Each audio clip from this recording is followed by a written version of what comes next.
ongoing constitutional violations, from deportations without due process to abuses of federal power. We expect this to get underway shortly. Live coverage here on C-SPAN.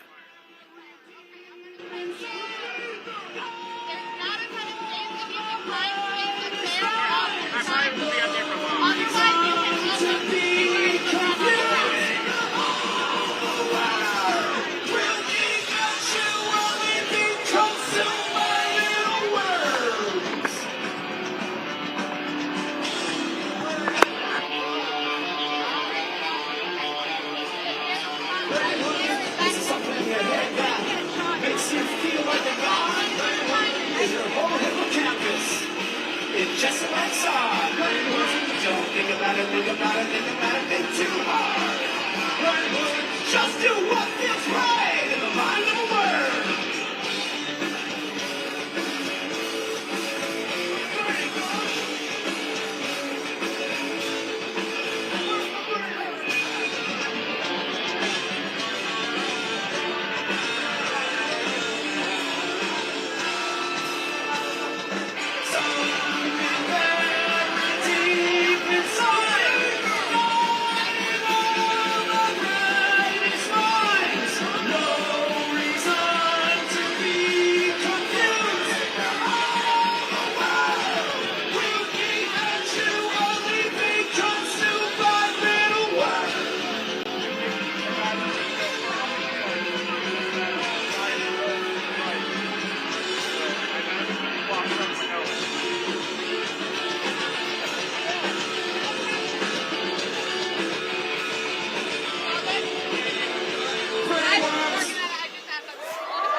Please note that there are water stations at 24th and Pennsylvania, and Eakins Oval and Martin Luther King Drive.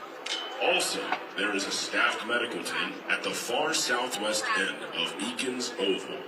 In the event of a medical emergency, look for one of our event volunteers in the green reflective vests for help.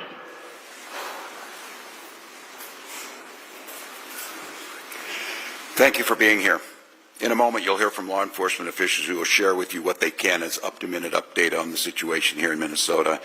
You're going to be joined by Commissioner Bob Jacobson, BCA Superintendent Drew Evans, State Patrol Colonel Christina Bogoyevich, Champlain Park Police Chief Snyder, and Brooklyn Park Police Chief Mark Bruley, as well as the Mayor of Brooklyn Park. We're here today because an unspeakable tragedy has unfolded in Minnesota. My good friend and colleague, Speaker Melissa Hortman, and her husband Mark were shot and killed early this morning in what appears to be a politically motivated assassination. Our state lost a great leader, and I lost a dearest of friends. Speaker Hortman was someone who served the people of Minnesota with grace, compassion, humor, and a sense of service. She was a formidable public servant, a fixture and a giant in Minnesota. She woke up every day determined to make this state a better place. She is irreplaceable, and we've been missed by so many. Minnesota's thoughts and prayers are with her family, her loved ones, her children, and her parents. My prayers also go out to State Senator John Hoffman and his wife Yvette, who were each shot multiple times. The Hoffmans are out of surgery at this time and receiving care, and we are cautiously optimistic they will survive this assassination attempt. This was an act of targeted political violence. Peaceful discourse is the foundation of our democracy. We don't settle our differences with violence or at gunpoint. In the state of Minnesota, and as recently as last week, in the most closely divided state legislature in the country, we sat down, we worked things out, we debated, we shook hands and compromised, and we served the state of Minnesota together. We proved that it's possible, even in these politically charged times, to find compromise and adhere. Back. Before I say anything today, I want us to take a moment and consider the violence that we heard about this morning in Minnesota. I want to ask Reverend Della Owens if she would come and read the name of those who are now deceased. And we want to take a moment of meditation and reflection.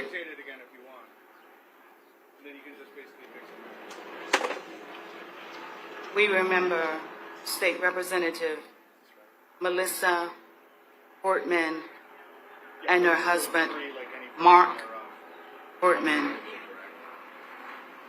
as they were shot and killed. We remember State Representative John Hoffman and his wife, who were shot multiple times. They have gone through surgery, and we're very optimistic about their survival. Let us pray for them as they recover. Violence, mean, cruel, premeditated violence has visited us again, and we have heard that lawmakers in Minnesota have been killed and shot, killed by a deception, a person impersonating law enforcement, inflicting death. And in this moment, my brothers and sisters, let us repent as a nation of all this violence and death. Let us pray for the souls of those killed, the recovery of those who were hurt and harmed. Can we pray for the families of those who've been shaken, the communities once again that have been rocked? Let us pray for the law enforcement that are doing the right thing. Pray for the capture of the killers, the quick capture, and any behind this murderous deed. They claim they also he had a manifesto of other names. Let us pray that the hearts of elected officials to find the heart to set aside the politics of violence and greed and corruption and hate and death, and that we can find a way to do like we're doing here today and be one humanity. My faith in times like these says to be still and know that God is a very present help in the time of trouble. My faith calls us to, and the faith of many others, to embrace love and to rebuke hate, to rebuke fear, to rebuke death.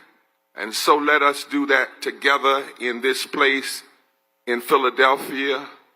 And let us also embrace what many faiths and people, even not of faith, but who believe in a moral arc of the universe, and that is the oneness of our humanity. And let us be determined. Let us be determined even the more to be one people.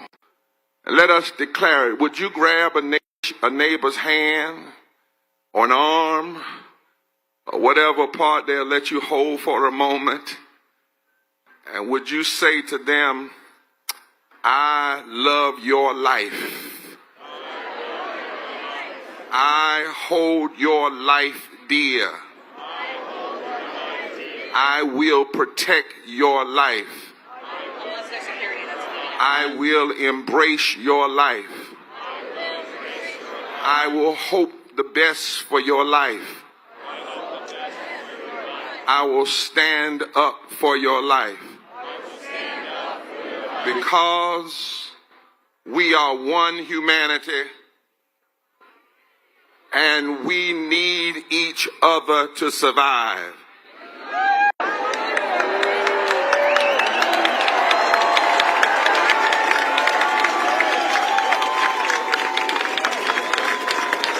To my friend Ezra Klein and his wife, and all you have gathered today, we the people cannot bow.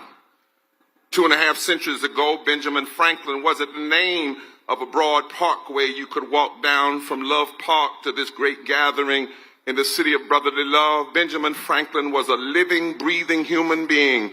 in a city of 40,000 people, the largest city in the American colonies at the time. By 1777, there were as many as 14,000 British troops occupying Philadelphia, more than a third of the population of the city, because everyday people had linked up with everyday people in other colonies to declare their independence from tyrannical rule. 2.5 centuries later, a would-be king has ordered U.S. troops to occupy Los Angeles and to parade down the streets of Washington, D.C., to parade like the North Korean forces of Kim Jong-un. But we are here to say, no, that is not who we are. We are gathered in Philadelphia and in 2,000 cities and towns across America today. We are everyday people of every race, creed, and community and political affiliation, uniting in the great nonviolent tradition of those who came before us to demonstrate a better way, a way we have learned through this nation's painful struggles. The struggles that have taught us that we either go forward together or backwards divided. We are not a people who bow and give total allegiance to any ruler or policy, because bowing is not freedom and bowing is not in our spiritual DNA. We cannot be who we were made to be unless we are free. We are not a people who give loyalty to a king. No, we, the people of the United States of America, are at our best when we are striving to be united by our commitment to liberty and justice for all. Now, we must be honest. America has never been all that she aspires to be. But every stride toward freedom, every step toward a more perfect union has been grounded in this commitment to freedom, liberty, and justice for all. Declaring that we are created equal and endowed by our Creator with certain inalienable rights, life, liberty, and the pursuit of happiness. Writing in our Constitution, we the people, in order to form a more perfect union. Already that is a confession of our imperfection. We want to establish justice, to provide for the common defense, ensure domestic tranquility, and promote the general welfare. These are the principles that have always reminded us, pulled us, challenged us in the deepest recesses of our moral consciousness, that we who believe in freedom cannot rest. And in the face of any challenge that would have us bow and accept something less, we say no. Truth is, these are not liberal or conservative commitments. They are moral values that can unite us and connect us to the best of who we are and keep us from ever bowing to a wannabe king. So today, we demonstrate with amazing clarity and speak the truth with strength. And the truth is, Donald Trump's regime is not illegally deploying American troops on U.S. soils because he's strong. He's abusing his authority as commander-in-chief, trying to pick a fight on America's streets because his agenda is incredibly unpopular. His political positions and his claims are weak and failing and contrary to our moral values. The truth is, you are the strength of America.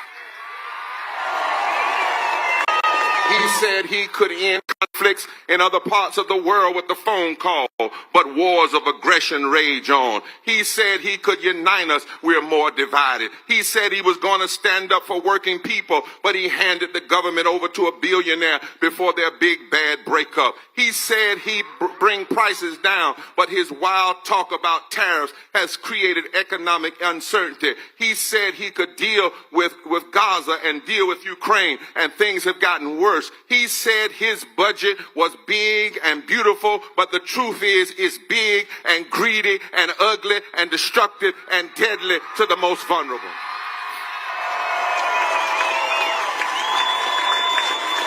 Ezra joined us last week as we've been gathering for Moral Mondays in D.C. since this big, ugly budget bill has been before Congress. They have arrested us, but they've not stopped our prayers or our prophetic critique to arrest the consciousness of America.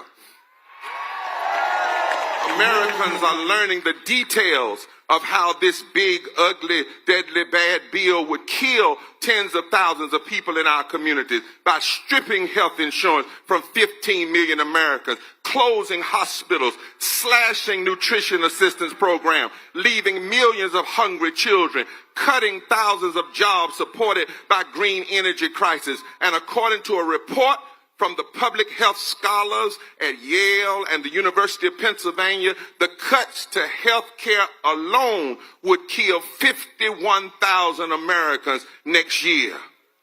And the more people learn about its details, the less popular Trump's signature legislation becomes law, and his attempt to move more money from the poor and working poor to the wealthy than was transferred during chattel slavery. And because of this, you cannot be silent, and the cries of the people will not be silenced. That is why this regime is in panic, and when an authoritarian is weak, he will do anything to get attention. But we don't have to give Trump and MAGA what they want. We don't have to bow by waving a flag at his parade. Our demonstration of moral strength is in opposition to the tyranny that threatens our very existence as a country. And this kind of gathering can unite us in a moral movement to save America. And we will not stand down, not now, not ever. Because the truth is, when it comes to the need to stand up for the Constitution over a ruler who would ignore the courts, we are indivisible. When it comes to the need to repair breaches between those who have health care and those who don't, we are indivisible. When it comes to the conviction that everyone deserves to be treated with dignity and respect, we are indivisible. When it comes to our commitment that no child should go hungry in this, the richest nation in the world, we are indivisible. And when it comes to the essential role of government to serve the people rather than to serve a king, we are indivisible. Now, might I close as a preacher? In the book of Daniel in the Bible, there is an ancient story where three young men, Shadrach, Meshach, and Abednego, they were thrown into a fiery furnace for their refusal to bow.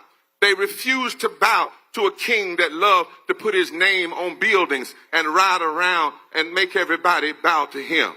Well, they were thrown in, and they were not consumed, however, by the flames of the furnace.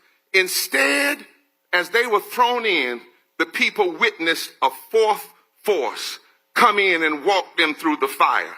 My fellow Americans, I stopped by this afternoon to remind you that when we tap into our moral power and refuse to bow, there is a greater power in the universe that will come and stand with us. In the final years of the anti-apartheid struggle in South Africa, they used to say only a dying mule kicks the hardest. So we must maintain discipline, refuse to meet violence with violence, and keep our focus on an agenda that lifts us all to higher ground. We must join hands across all the lines that have been drawn to divide us and stand together as we the people. And when we do, I know a force more powerful than any of our individual actions will come and stand with us in the fire. That's what the best of American history has taught us. I stopped by to tell you and remind you today that the force of truth the force of love, the force of justice, and the force of equality is more powerful than any would-be king. More powerful than brute force, more powerful than mean money, more powerful than big tech feudalism, more powerful than anything we know. When we stand up and when we stand together and when we refuse to bow, we can build a movement to save the heart and soul of America. Are you standing? When the founders refused to bow to King George, a fourth force stood with them.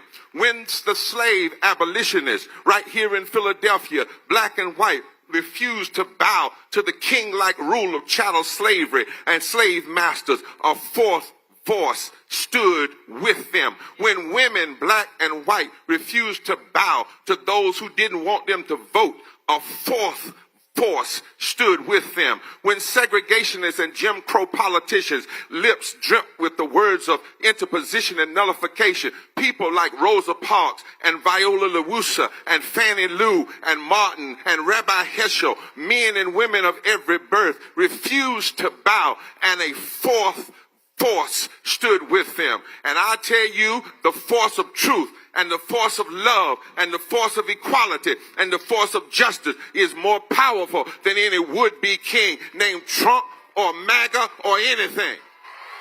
And so it's time. It's time for us to stand together like never before. Because when we all get together, we have the power to reconstruct American democracy. Did you know that if just 20% of us, if we organize 20% of the non-voters in the last election, especially poor and low-wage voters who couldn't see how casting a ballot could make a difference in their lives, if we can organize them, we can upend the whole political calculus. If we go to every state, not just the so-called swing state, but every state. And if we win back some of our confused friends, we can upend the whole political calculus. If we refuse to bow and stand up for policies that make life better for every American, if we come together just one more round in history to fight for the heart and soul of this democracy, I declare unto you that when the work is done, when we finish organizing, when we've done praying and preaching, when we finish marching, when we finish registering voters, when we finish our nonviolent action, I guarantee you truth will win, justice will win, equality will win, justice will win. And on that day, we will truly be one nation under God, indivisible, with liberty and justice for all. Stand! Stand! Stand! Stand!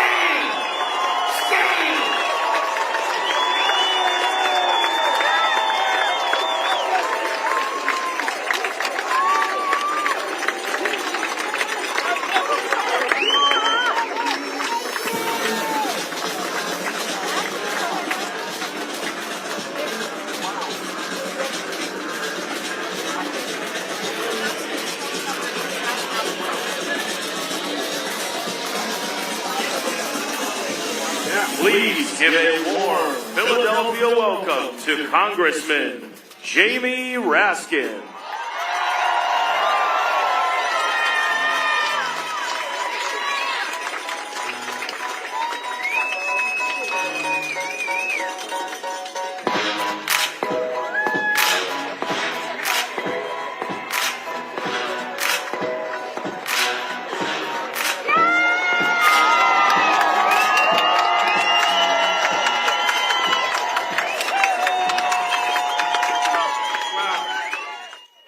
Hello, Indivisible.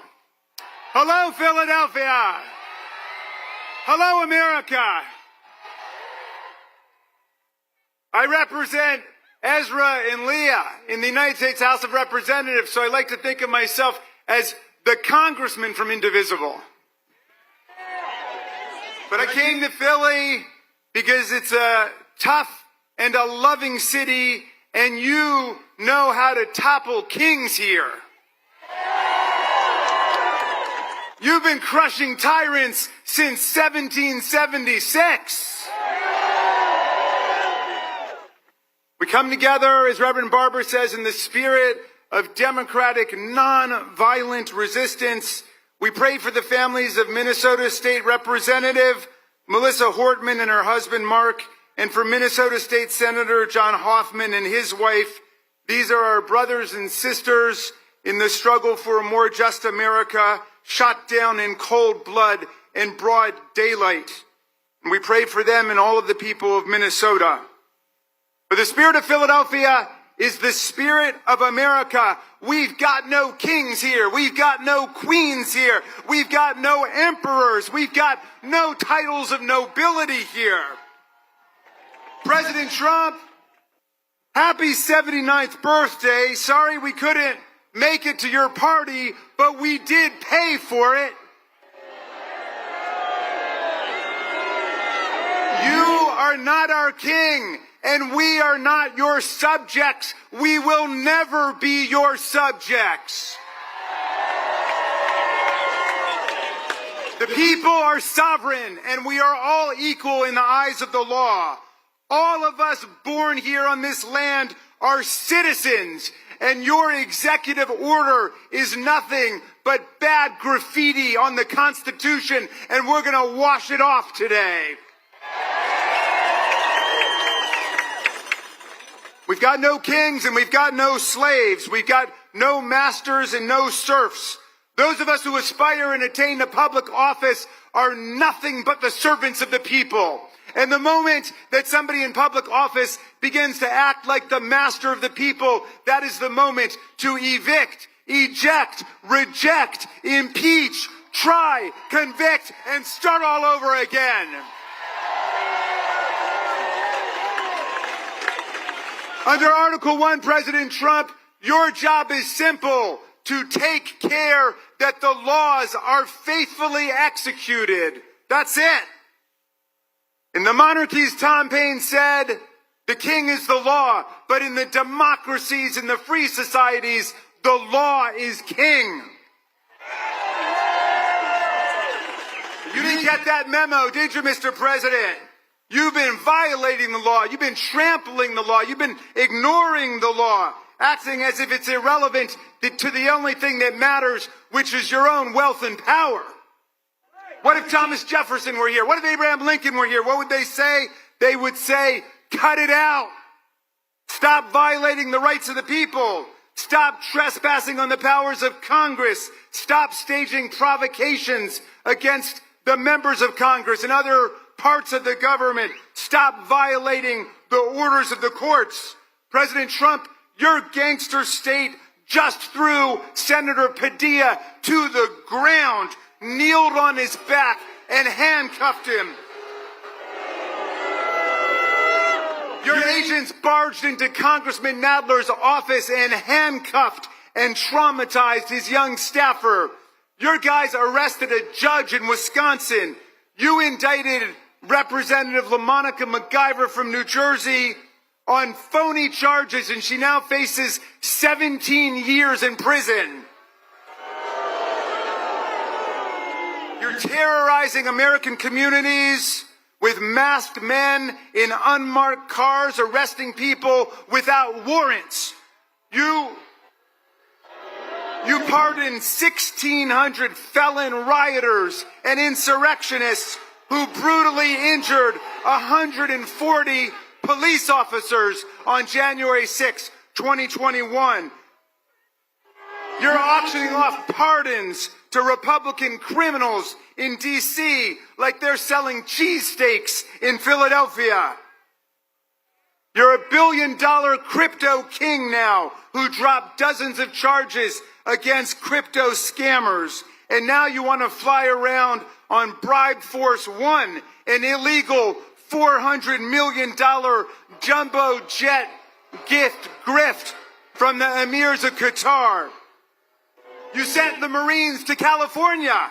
You hijacked the National Guard there. You threatened to seize the lawful power of the governor of California, the mayor of Los Angeles, and the chief of police, and you threatened to send heavy force to cities all over America this weekend to remind us of your love.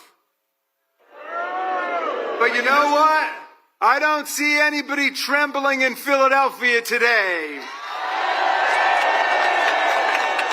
I don't see anybody hiding behind the couch crying bone spurs today.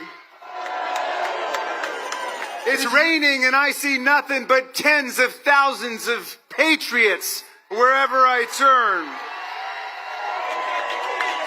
And we paid for our own rally today. It's not on the taxpayers.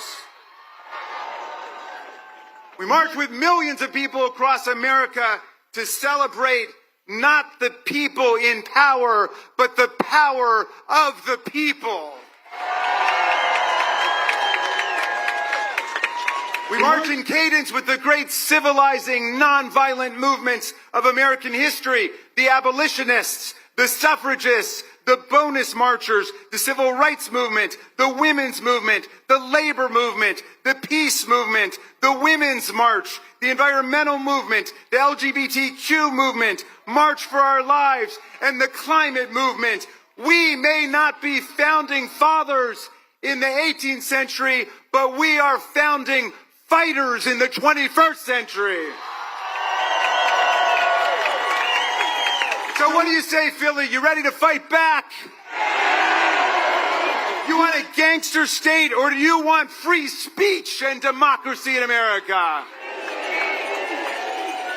You want a king?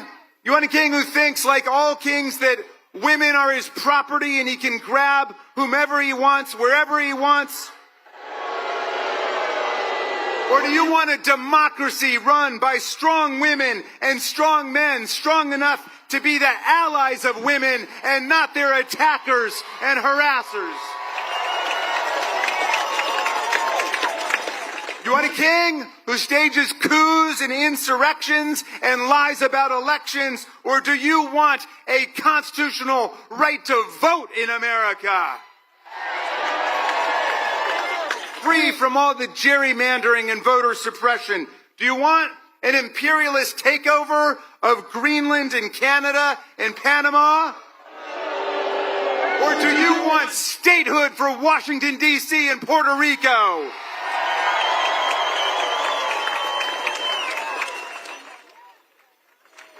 Hey, you want a king who tries to erase history and disappear the truth? Or do you want Bruce Springsteen who tells them the truth all over the world?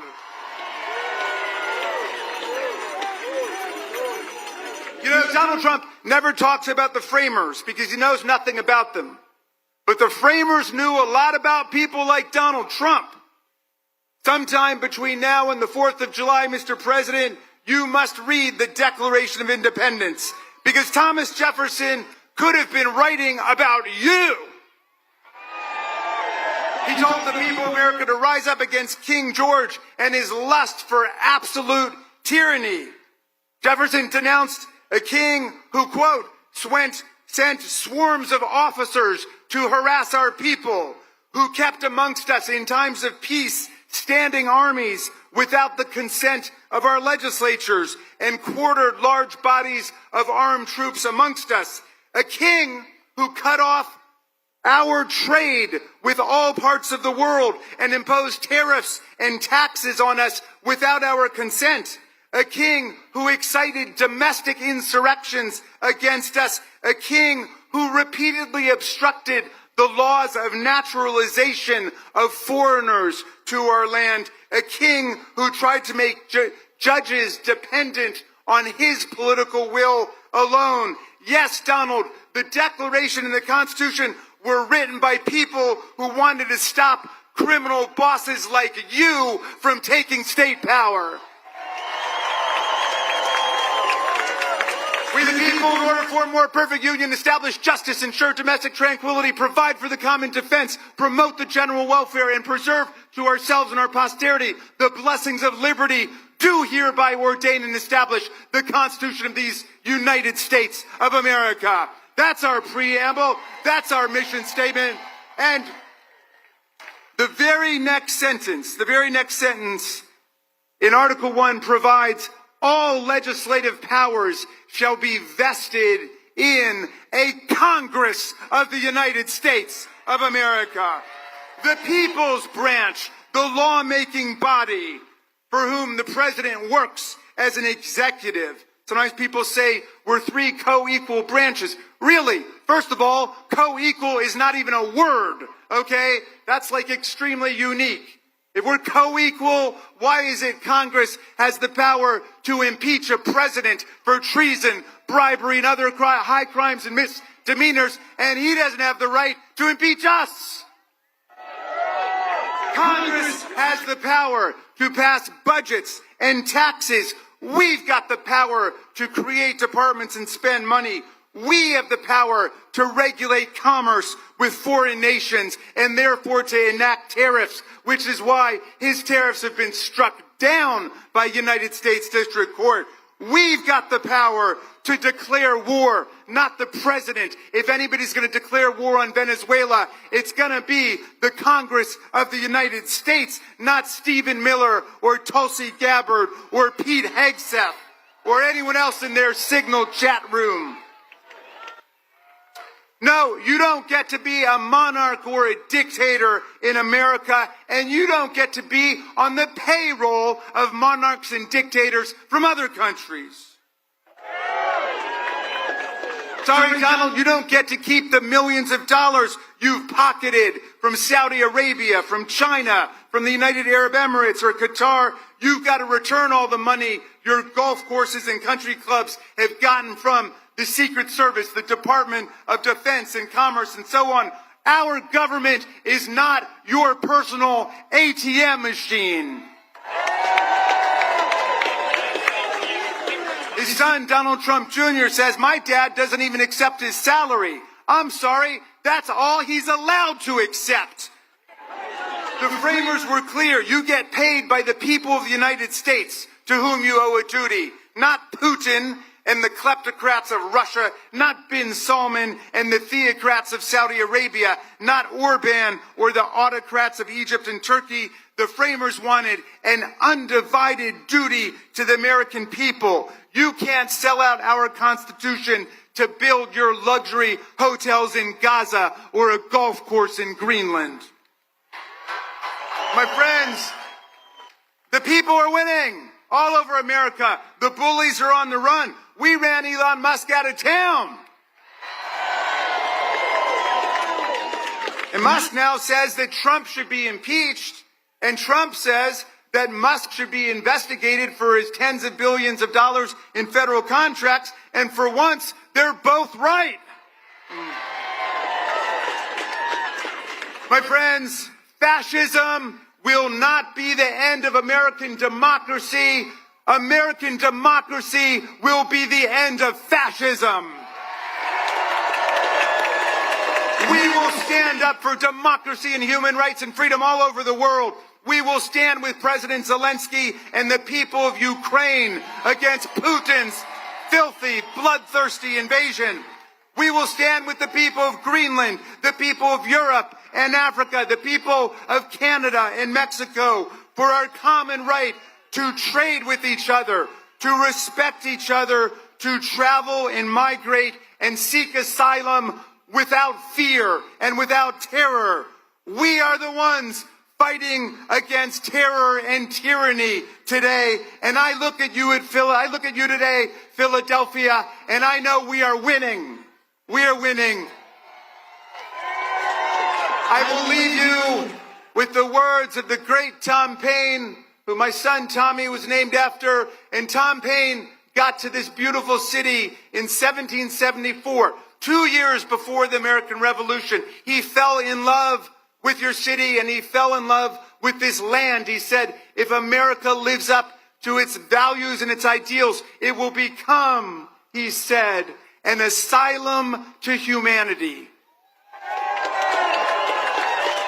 Not an insane asylum, mind you, okay?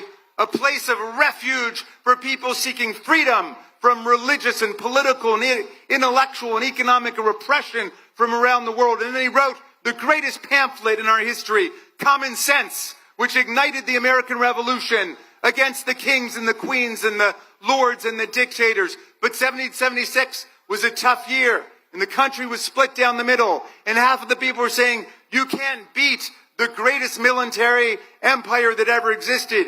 You can't overthrow a tyrannical king. It won't work, they said. But half the people said, let's give it a try. Let's pledge to ourselves our lives, our fortunes, our sacred honor to build a government that rests on the consent of the governed and the rights and the freedoms of the people. But in 1776, Paine wrote another pamphlet called The American Crisis to give people hope, to see it through all the way. And I'm going to quote a little passage for you. I'm going to update the language pursuant to instructions from Nancy Pelosi, because she said Tom Paine was a feminist and he wouldn't mind. And that he was. He was fighting for women's voting rights in the 18th century. But Paine said this. He said, these are the times that try men and women's souls. The summer soldier and the sunshine patriot will shrink at this moment from the service of their cause and their country. But everyone that stands with us now will win the love and the favor and the affection of every man and every woman for all time. Tyranny, like hell, is not easily conquered, but we have this saving consolation. The more difficult the struggle, the more glorious in the end will be our victory. That victory will be ours, Philadelphia. Thank you, Indivisible. Thank you, Philadelphia. Thank you, America.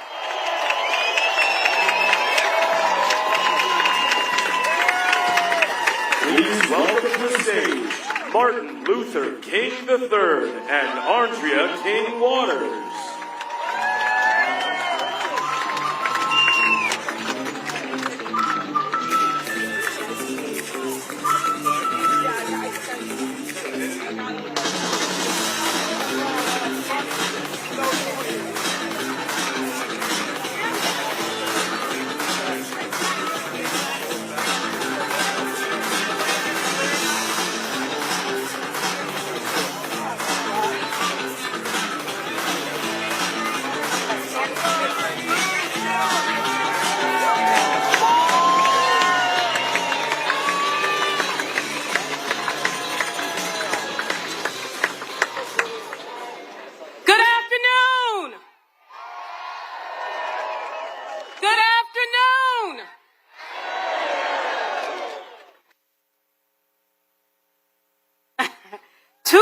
Ago, on the 60th anniversary of the March on Washington, thousands gathered on the mall, not in commemoration, but in rededication.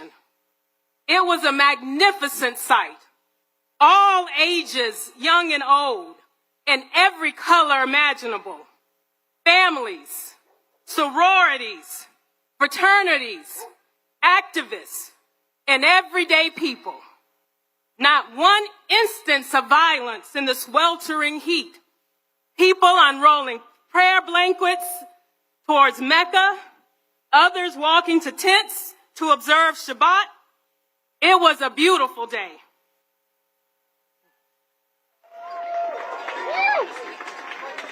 And 700 miles away in Jacksonville, Florida, a gunman with a swastika carved into his weapon opened fire in a predominantly black community and shot dead 3 people. Same day, same country. A tale of 2 Americas, much like the tale of 2 wolves. You all have heard the story, right? We talk about it a lot in our home, and it goes that a Cherokee grandmother told her granddaughter about a battle that goes on inside every person. My child, she says, the battle is between 2 wolves. One is full of anger, division, chaos, greed, arrogance, self-pity, resentment, lies, false pride, superiority, and ego. The other is full of joy, peace, love, hope, serenity, community, kindness, benevolence, empathy, generosity, truth, compassion, and faith. The granddaughter thought for a moment and asked, well, which wolf wins? The grandmother pulled her close and said, the one you feed.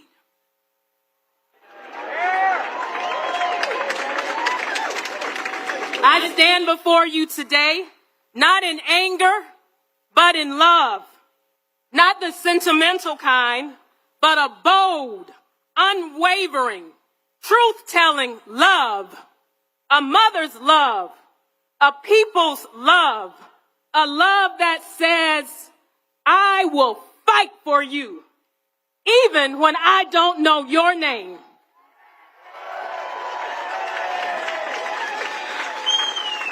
Because your liberation is bound up in mine.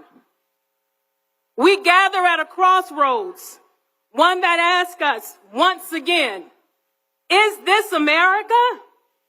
Is this America when tanks roll through our neighborhoods, but healthcare doesn't? Is this America when flash bombs fall on peaceful protesters, but not on injustice? Is this America when the First Amendment is honored in print, but punished in practice? Let me be clear. This is not patriotism. This is performance. This is not leadership. This is illusion. And this, my brothers and sisters, is not democracy. This is a creeping shadow of authoritarianism, cloaked in power and pride. But we will not be deceived by noise and spectacle, because the true strength of this nation is not in its missiles, but in its morality.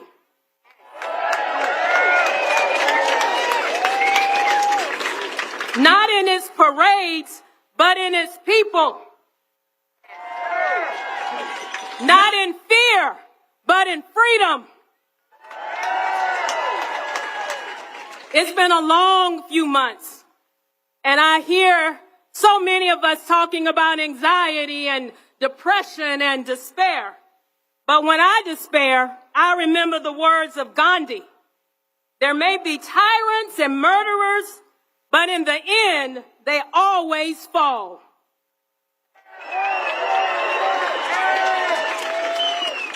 Because truth force, what he called soul force, satyagraha, is more powerful than any other weapon. That's the force of love. That's the force of justice. That's the force of everyday people saying enough. So I ask you again, where do we go from here? Chaos or community? That's right. We choose community. We choose the deep national healing that we so badly need.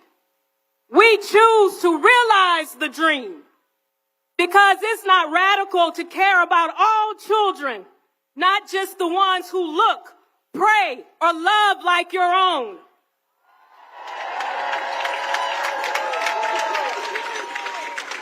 It's not radical to believe in the words carved on the base of the Statue of Liberty. Give me your tired, your poor, your huddled masses yearning to breathe free.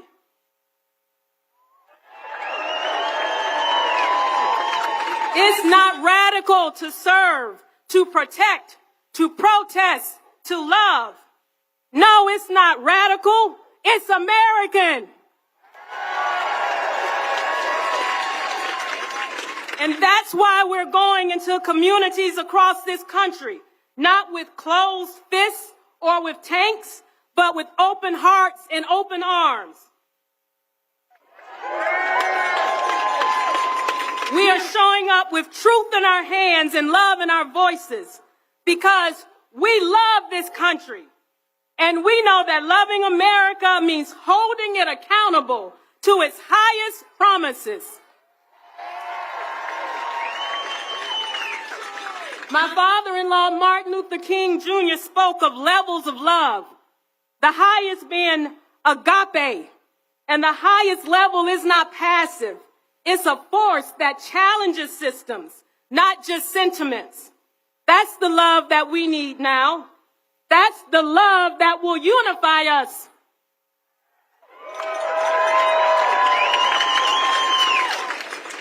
So let us raise our voices, not in hate, but in hope. Let us march, not to divide, but to build. Let us love, not to escape the struggle, but to endure it together.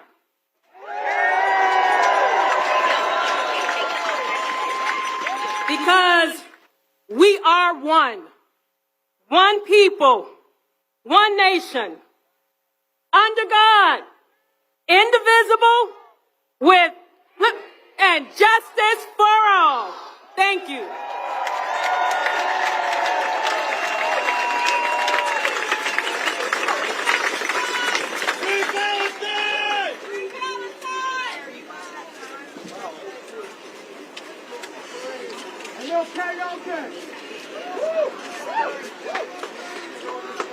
Good afternoon.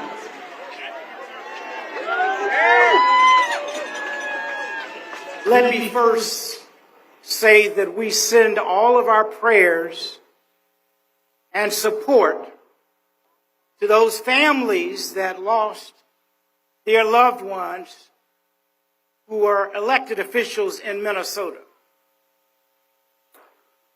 We also today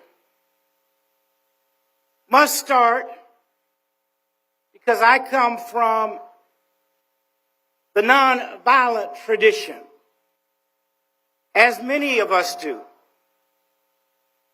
And I can't imagine what my father nor mother are thinking as we go through this period of history. Beyond the fact that we must stay engaged and stay on the battlefield until truth, justice, freedom, and equality exist for all humankind.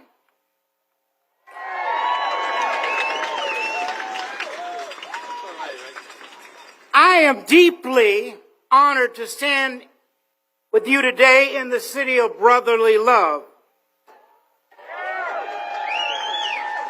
A city steeped in the dream of liberty, a city that birthed a nation, and a city that has long carried the flame of resistance in the face of oppression.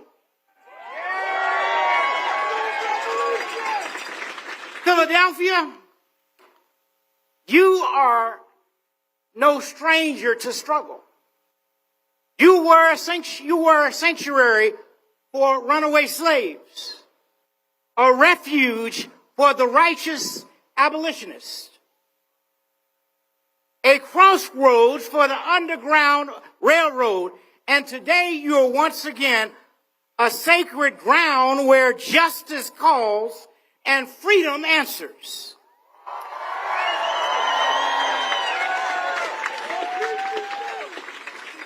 So it is only fitting that we gather here today, not in fear, but in faith, not in despair, but in defiance. We gather here in the shadow of Independence Hall to declare that we, the people, still believe in democracy.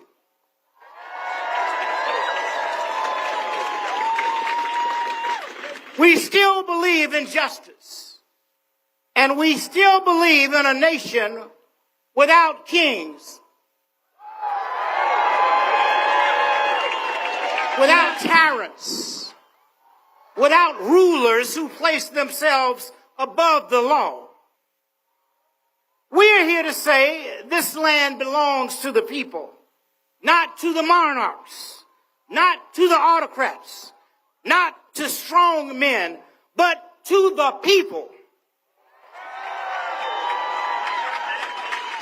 Just as the generation of 17 and 76 cast off the crown and proclaimed a republic, we, the generation of 2025, pledge to keep faith with that sacred inheritance and let it be known to every corner of this land. We will not let democracy die on our watch.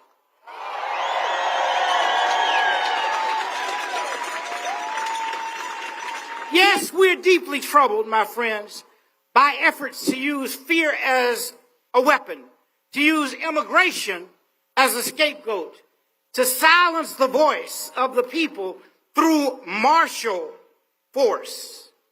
But we are not afraid. We're not intimidated, and we will not be moved. We will stand. We will march. We will sing, and we will speak peacefully, powerfully, and persistently until justice rolls down like waters and righteousness like a mighty stream.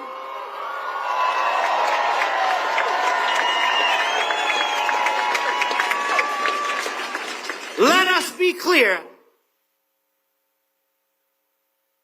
Let us be perfectly clear that to deport anyone without due process is not only illegal, it is immoral.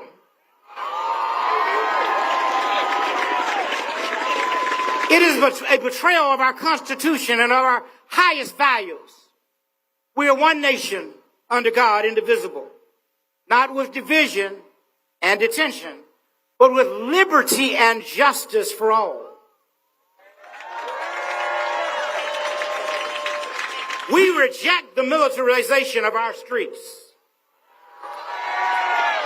We say to those in power, if you want to honor our armed forces, do not parade them through the streets like pawns on a chessboard. Honor them by caring for their bodies, their minds, and their futures. Honor them by protecting democracy, not parading over it. Let us use those hundreds of millions of dollars not to inflate egos, but to uplift the people. Use it to fund our schools, to heal our sick, to protect our elderly, to care for our veterans. That is real patriotism. That is real love of our country. And I say to every protester, every marcher, every dreamer in this moment, commit yourselves to nonviolence. Not merely as a strategy, but as a way of life. My father taught us that nonviolence is the sword that heals. It is the weapon of the strong. It turns enemies into friends and injustice into redemption. Every gain of the modern civil rights movement that was made was won through disciplined, determined nonviolent love, I should say. Remember, the forces of repression are watching for us to slip up.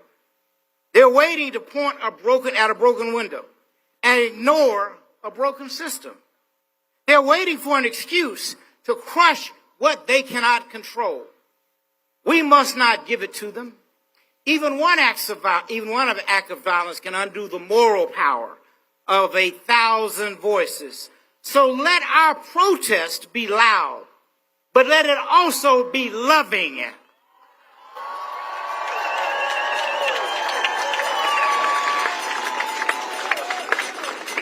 Let it be fierce, but let it be faithful. Let it be firm, but never fueled by hatred. So train your hearts in the discipline of peace. Prepare your minds for the long road ahead and walk together. Children, don't you get weary. For there's a great camp meeting in the promised land of justice. So as I close this afternoon, I want to say to you, have faith in democracy. Have faith in the power of the people. Have faith in truth over lies, light over darkness, love over hate. We walk not alone, for God walks with us. And if God be for us, who can be against us? So let us rise up with faith. Let us march on with courage. And let us keep climbing toward that great day when liberty is no longer a promise, but a lived reality for all. And so we will never give up. We will never give out. We will never give in. We must keep marching until freedom, justice, and equality exist for all humankind. Thank you, and God bless each of you always. Please give a warm Philadelphia welcome to the President of the Philadelphia Federation of Teachers, Art Steinberg.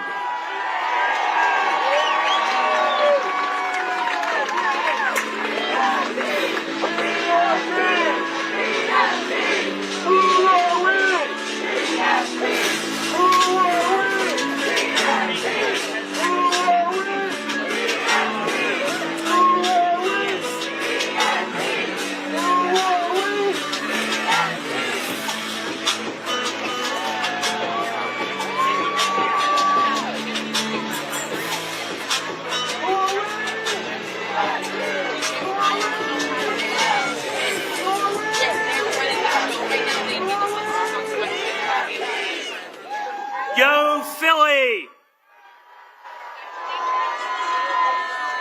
Welcome to all of you who are here with us in the cradle of liberty from Southeast Pennsylvania, New Jersey, Delaware, Washington, D.C., and beyond. I'm sure you know the response to this. Show me what democracy looks like. This is what democracy looks like. Show me what democracy looks like. This is what democracy looks like. My name is Arthur Steinberg, and I'm a special education teacher right here in Philadelphia. I am proud to serve as the president of the Philadelphia Federation of Teachers, the mighty PFT, and AFT Pennsylvania. We represent more than 36,000 workers across the Commonwealth of Pennsylvania. Yesterday was the last day of the school year. Can we give it up for our graduating students, rising students, their families, and our members? Teachers, paraprofessionals, coaches, nurses, counselors, food service managers, and secretaries. Let's also thank the public school educators who pour their hearts and labor from Head Start to 12th grade students throughout the school year and beyond. And let's not forget our members in higher education. In a moment, I'll introduce my friend and sister in labor, Randy Weingarten, president of the AFT. But first, let me represent Philly for a minute. Philly is a vibrant, growing, and welcoming city. We are a championship city. Can't do without this. Go Birds! And we are the birthplace of American democracy. Philly is a city that doesn't tolerate bullies. We don't do tyrants, and we sure as hell don't do kings. So it's fitting that tens of thousands from across the region chose to be in Philadelphia today. I want to thank Vicki Miller and the entire team from Indivisible Philly for putting this together. In moments like this, we can choose to stay in our homes out of fear, or we can come outside, be with community, and draw strength and hope from one another. Thank you to the organizers for making that choice easy for millions of Americans here and across the country today. It is a deep personal honor to have the Reverend Dr. Barber here, and a really special honor to have the King family join us. The PFT feels a special connection and debt of gratitude to Dr. King. His endorsement in 1965 was instrumental in the Philadelphia Federation of Teachers obtaining recognition as the exclusive bargaining agent for Philadelphia educators.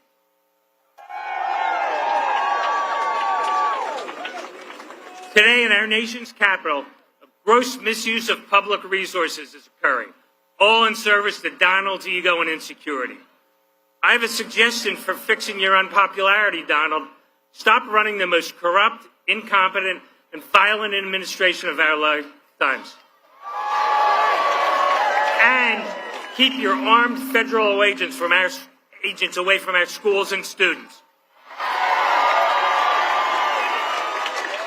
Trump and his fellow oligarchs seek to rule us like kings. They believe their wealth gives them the right to pick and choose who among us gets to eat, goes to school, receives life-saving vaccines and medical care, and who is able to leave freely. Cuts to Medicaid and SNAP with literally a steel-feed medicine from the mouths of babes. You can see my union's members wearing our signature PFT red here today.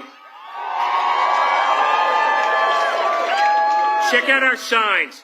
Trump is not the first wannabe king we've had to resist. Power-hungry billionaires like Jeff Yass have been trying to buy our democracy. Yass is a billionaire and the richest man in Pennsylvania. He's been getting rich off K-12 education for years. He's also a tax dodger. When we leave here today, Google Jeffrey Yass and then ProPublica, who uses his obscene wealth to attack public education so that only kids of the wealthy will have access to college and careers of their choice.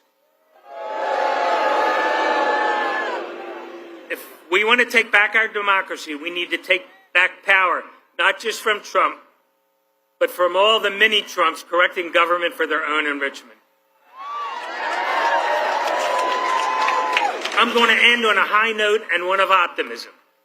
You can organize your way to better government at the local level, and those wins build towards bigger wins. In towns not far from here, we've seen neighbors who value public schools take on religious ideologues on school boards who are banning books and win. Taking back power is up to each and every one of us. In the words of our two-time Super Bowl champion Philadelphia Eagles, we all we got, we all we need.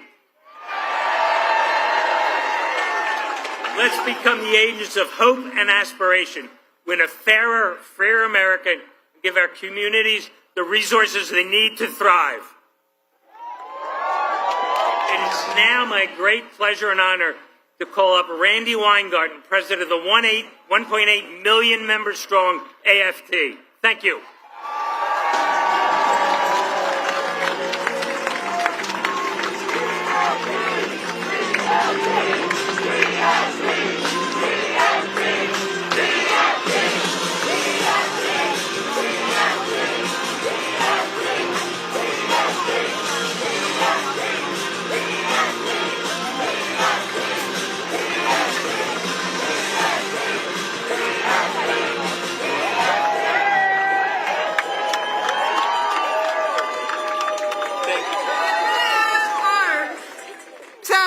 It's Flag Day today.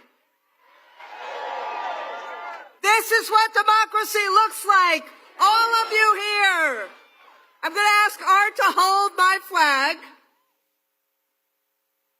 Now, on April 5th, I was here. I feel like I live here.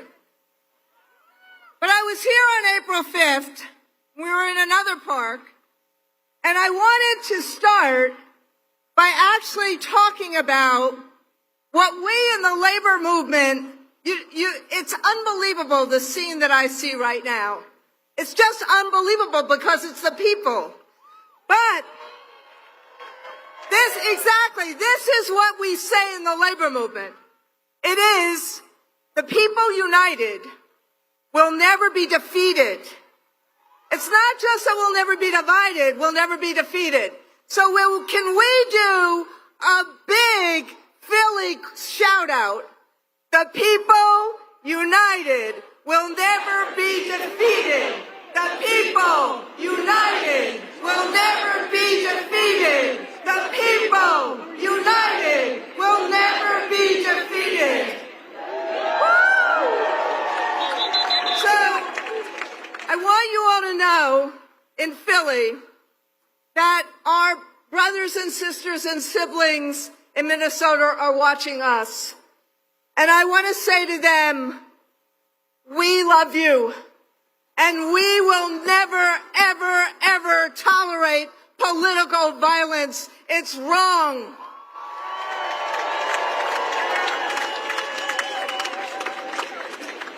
As Martin Luther King's son said, we need to practice, not just as a strategy, but as a way of life, peaceful nonviolence.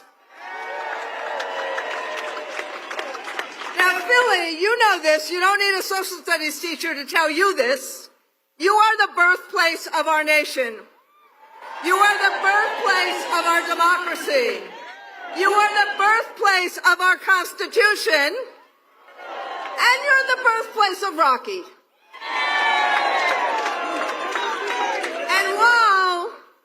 And this was a few years before I was born, while the colonists and colonies in 1774 and 5 and 6 were really different, one of the things that binded them together was the conviction that they wanted to govern themselves. No nobles, no monarchs, and no kings. Now, Congressman Raskin said a little bit of this already. He quoted the Declaration of Independence already. But there's one statement of it I want to requote, which is, "A tyrant is unfit to be the ruler of a free people." We need the current president to actually read that language. Well, I think he knows how to read. We just want him to read it. Now, our founders, and excuse the social studies lesson, but our founders said no to kings 250 years ago precisely because they believed in the consent of the governed. And they were far from perfect, they did believe in the values we now try to make real today: freedom, liberty, justice, and opportunity for all. So, what does that mean? It means not detaining high school students in Detroit or Connecticut before they're about to graduate. It means not detaining children who are in playgrounds. It means not disappearing day laborers who are trying to make ends meet. It means not handcuffing seamstresses who are trying to be at work or arresting a union leader trying to stop this cruelty. It means not assaulting a U.S. senator trying to peacefully fight for the people he represents. Or arresting a mayor or a congresswoman because they're just doing their jobs.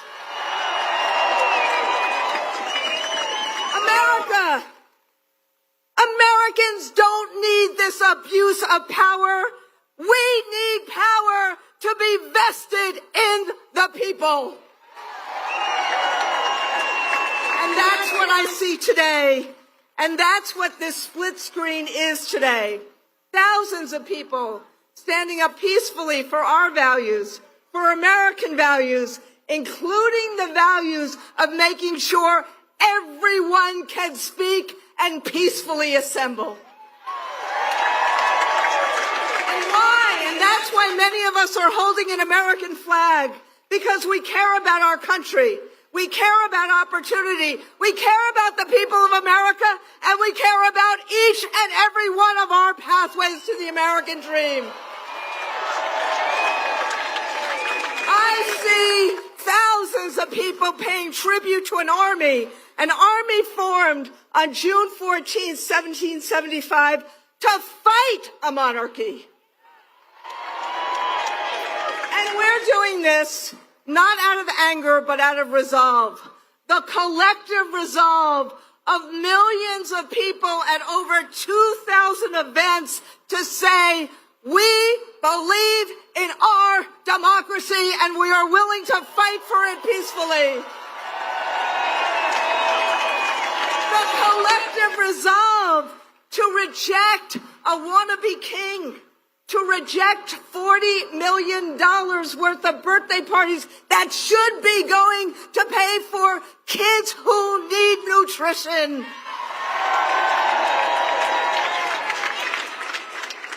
We reject the diminishment of our rights to assemble and associate and speak.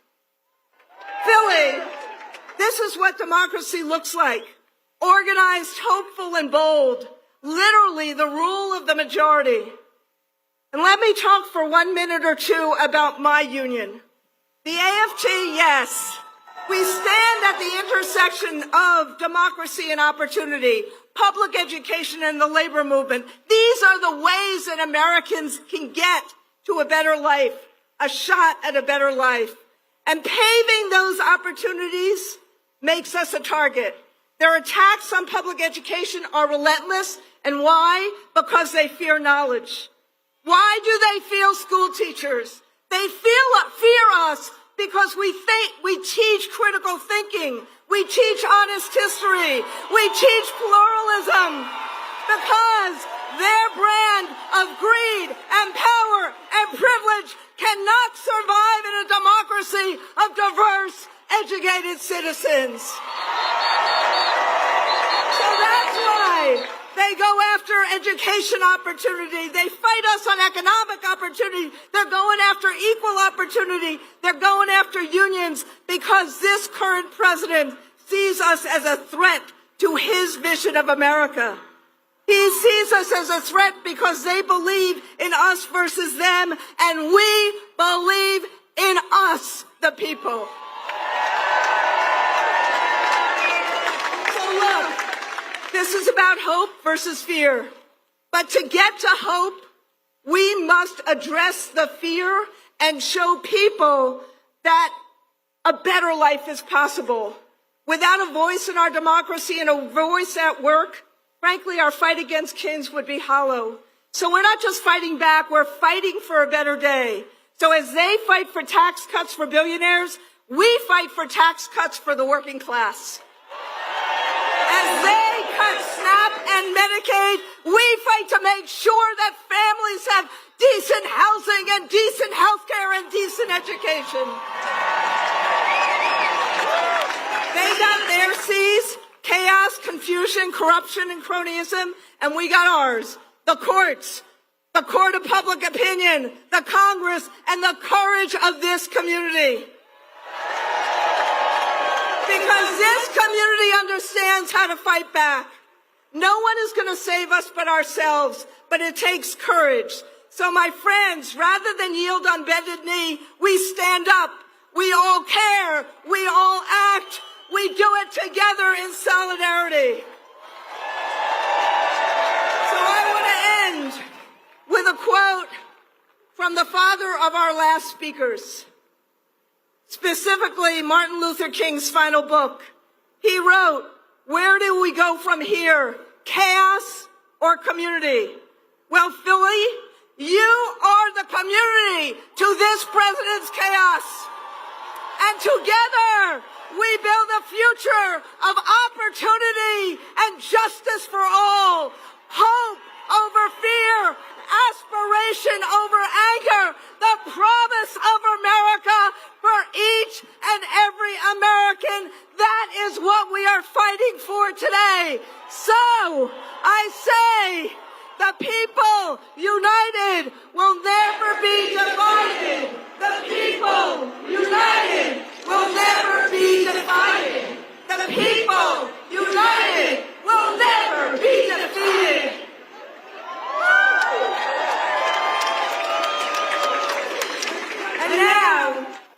And now, I get to introduce who, in my judgment, is the foremost authority on democracy and how to keep it, and on authoritarianism and how to fight it. And that is the Honorable, you've read some of his books, the Honorable Professor Tim Snyder.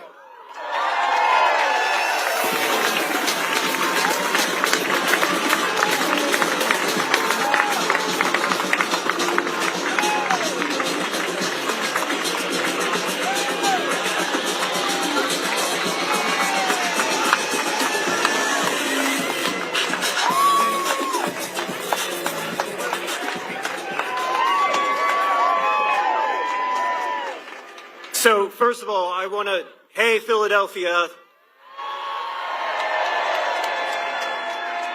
I have never seen a more beautiful sight than this today. Thank you for being here.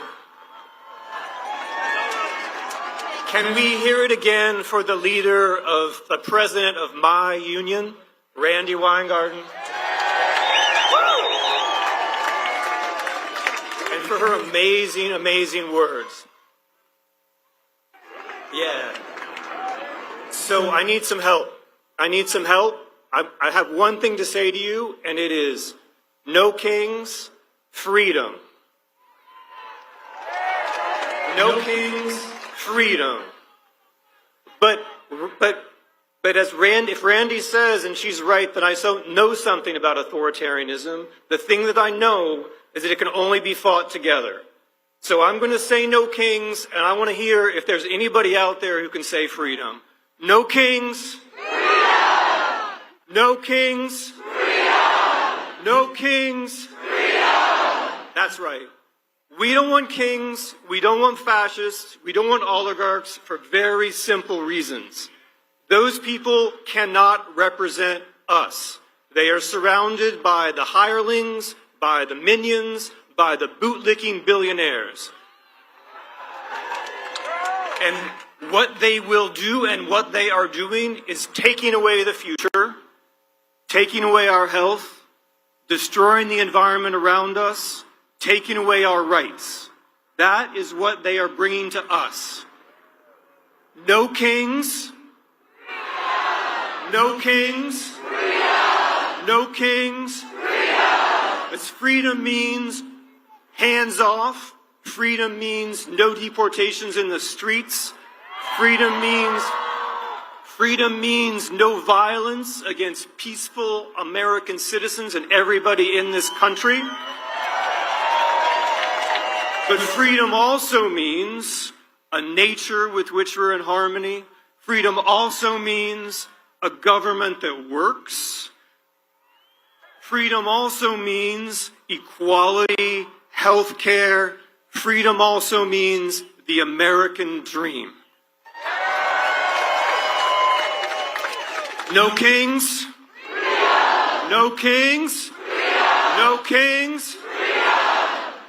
When I was a little kid, my parents brought me to this city to see the Liberty Bell. And that was very meaningful for me because we had a bell on the farm, and I thought about that bell as the Liberty Bell, and I rang it as a little kid. We came, we saw the Liberty Bell, and that was wonderful. But as I grew up, I learned some things. I learned that the Liberty Bell wasn't called the Liberty Bell in 1776. You know this, right? You're from Philadelphia. It was called the State House Bell. It was the abolitionists who called it the Liberty Bell. It was the people who met the challenge of slavery who called it the Liberty Bell. And then it was the women's suffrage movement who called it the Liberty Bell. And it's because of them that we now all call it the Liberty Bell. And what do we learn from that? We learn that in history, first no kings and then freedom.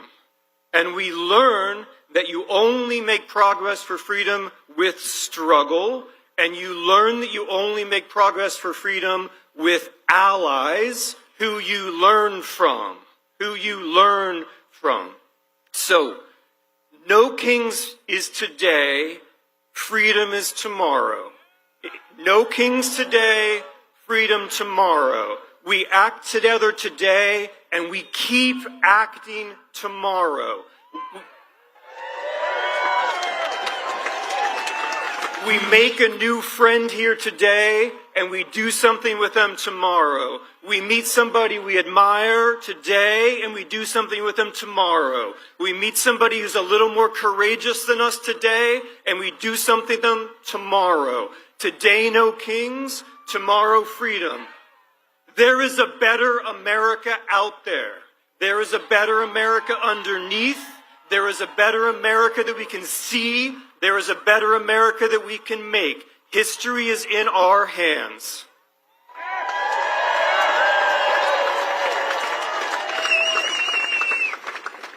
No kings.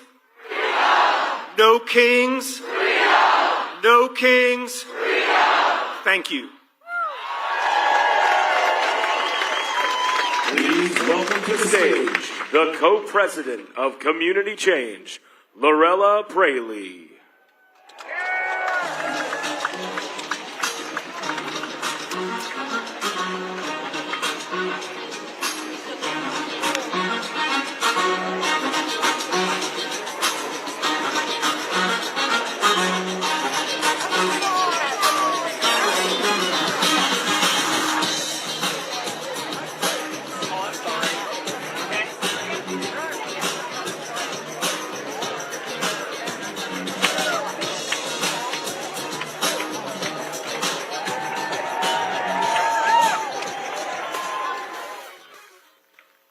Hello, Philadelphia! My name is Lorella Braley, and I'm here today as the co-president of Community Change, where we organize every day for a multiracial democracy and an economy rooted in dignity and justice. I'm proud to stand with you because this is our America. And in our America, we don't do kings. That might sound like a slogan, but it's more than that. It's a moral line in the sand, a declaration of what we refuse to become. Because what we're living through right now, what we saw in Los Angeles this week, is not normal. This is authoritarianism in motion.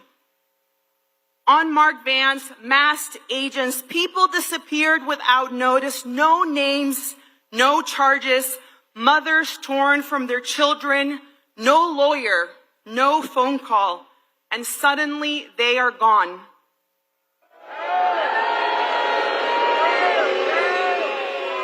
That is not our America. And let me tell you something else. My presence here today, it wasn't guaranteed. When I was 2.5 years old, I was in a car accident that resulted in the amputation of my right leg. At that time, my family lived in Peru, and my mother made a courageous decision. She dreamed that her daughter would live a full life, and she believed the place where I could do that was right here in the United States of America. So we came. She started over, she cleaned houses, she cared for people's children, she worked tirelessly so that her own children could have something more.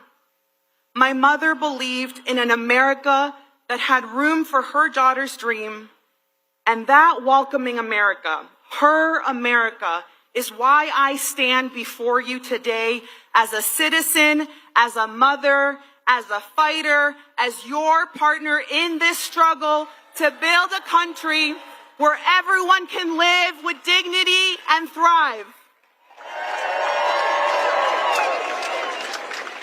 But the America we're seeing unfold right now, it's a nightmare. And we have to name it for what it is. Not an aberration, but a strategy. This is the blueprint of authoritarianism, the violation of rights, the erosion of norms, the manufacturing of fear, the targeting of the most vulnerable. So let's be clear. In our America, we say no to kings with secret police. We say no to separating mothers from their children. We say no to rounding up workers while billionaires get another tax break. We say no to turning neighbor against neighbor.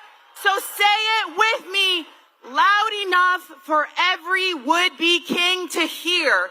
No hate, no fear. Immigrants are welcome here. No hate, no fear.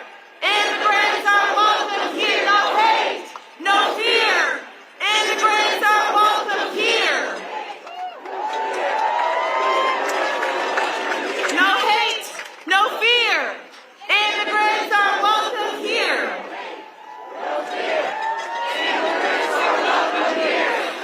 Thank you.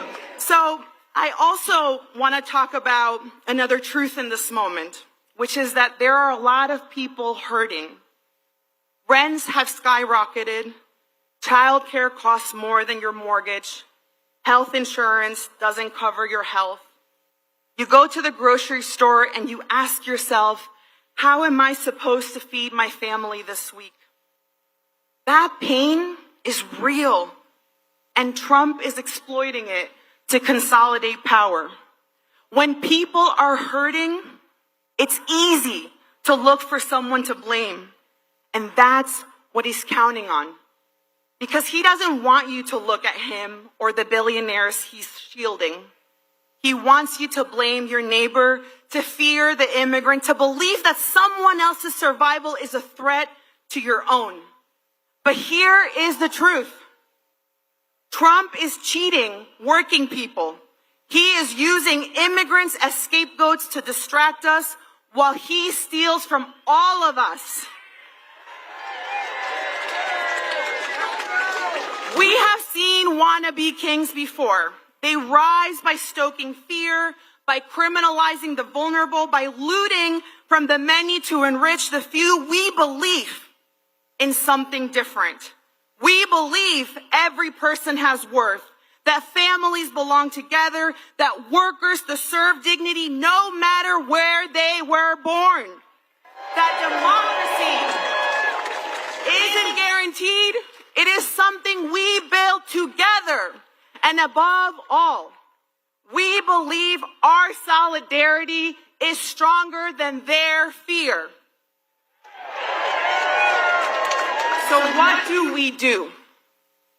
We rise, we organize, we show up, we link arms across race, across faith, across difference. We hold the line and then we move the line. Because we are not just resisting, we are reshaping and rebuilding this country from the ground up. Ahora yo quiero hablar con mi gente latina.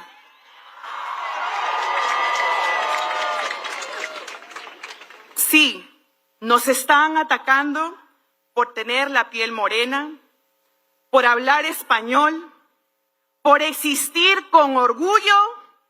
Nos quieren borrar, pero no podrán. Porque venimos de fuerza, de lucha, de esperanza, de campos sembrados y calles marchadas, de madres que no se rinden y pueblos que no se doblan.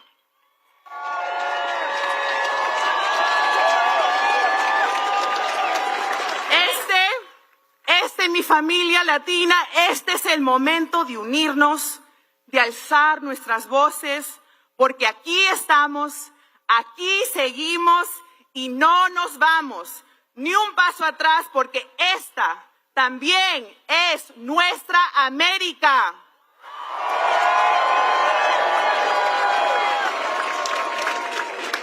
So, we're going to wrap this up, or I'm going to wrap my part up.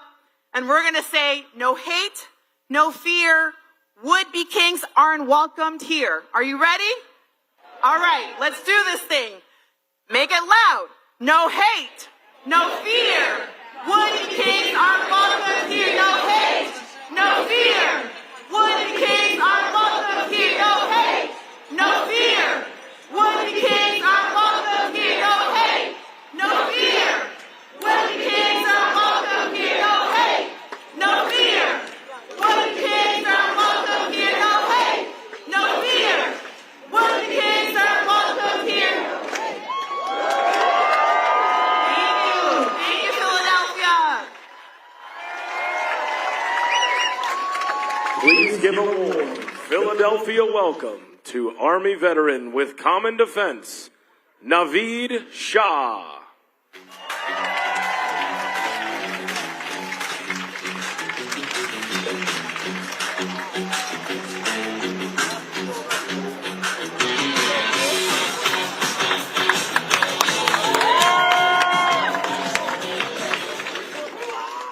What's up, Philadelphia? Good afternoon, everybody. My name is Naveed Shah, and I'm the political director of Common Defense and an Army veteran. I'm honored to address you today on behalf of veterans everywhere. Whew. You know, as a veteran, I swore an oath to the Constitution, not to a person, not to a political party, and especially not to a king.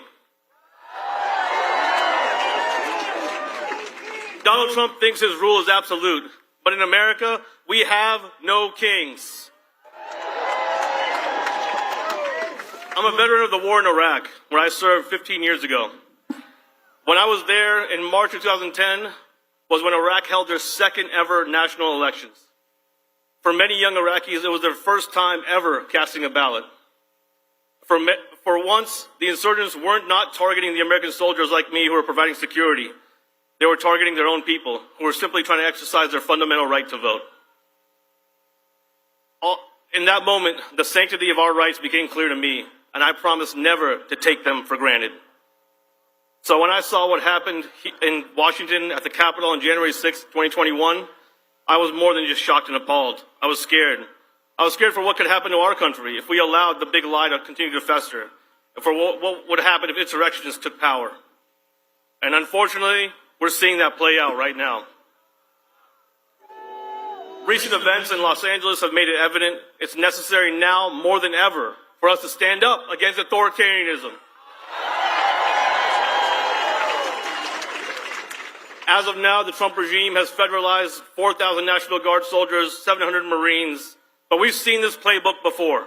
When troops are deployed to suppress dissent, history shows us that such actions only make the situation worse, not better. The militarized response to protests is a dangerous escalation that undermines the state and local governments, endangers civil rights, and betrays the very principles that we swore to uphold. It's important to note that everybody from Governor Newsom to Mayor Bass, even the LAPD, have said that there's no need for military intervention in LA. But the president and his regime are manufacturing a crisis. We've heard that in places like Texas and Virginia, governors have activated their National Guard, so there's a potential for more troops to be deployed this summer. And that's why now, more than ever, in the face of such oppression, we must commit to deliberate, strategic nonviolence. Seeing all of you out here today in the Philadelphia, my second favorite city after D.C., it's a powerful moment to protect democracy in our communities. While Trump and his cronies are watching the show in D.C., Americans are stuck choosing between health care and child care and feeding their families. And yet again, veterans' benefits that my brothers and sisters earned, are on the chopping block. The Trump administration wants to cut 15% from the Department of Veterans Affairs, which millions of veterans and military families rely on for their health care. But that's right out of the MAGA playbook, isn't it? Pretend you're honoring the troops with a parade while gutting the services that they need. What's the point of a military parade if you're going to disrespect the troops and their families? 250 years ago, the army that I love was founded by the Continental Congress to stand up against King George. Almost nothing makes me prouder than to say, "Go Army." But today, Trump's birthday parade isn't about patriotism. It's about his power. And here's the truth. In a recent poll that we did, 70% of veterans, including Republicans and independents, are opposed to Trump's birthday parade. Because we know you don't honor the troops by making them props. And that's why Common Defense and our veterans are gathered here today and across the country to reaffirm our commitment to the Constitution of the United States.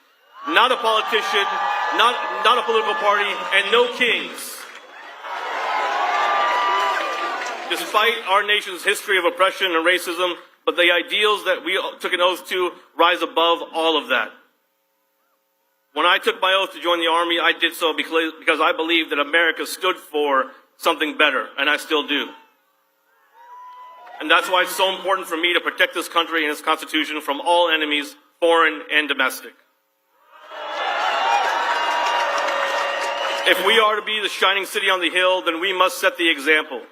Before we send our troops to promote democracy abroad, we must protect democracy here at home. Liberty and justice must truly be accessible for all. The men and women of our military uphold the oath every single day. And as veterans, we're here to commit to continue upholding our oath. And we call on all members of Congress, left, right, and center, to do the right thing, because the future of democracy depends on them. And it depends on all of you out here going beyond just today. Continue to show up, because this is not just the end. This is just the beginning. Because in America, we have no kings.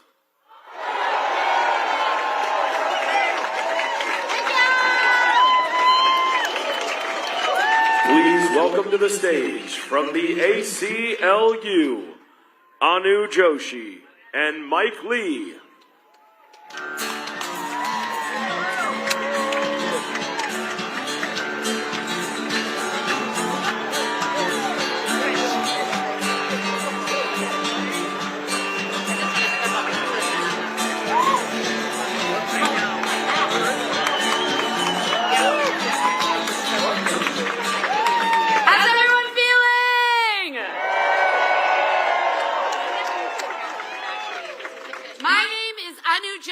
And I am with the American Civil Liberties Union. And I'm here to say to you that no matter what, the ACLU is in this fight alongside you to save our democracy. Over the last 4.5 months, we've watched in horror as masked men snatch Mahmoud Khalil and other students from their families for exercising their First Amendment protected speech in support of Palestinian human rights. We've watched as they have spent billions of dollars to detain people thousands of miles from their families in private, for-profit detention facilities.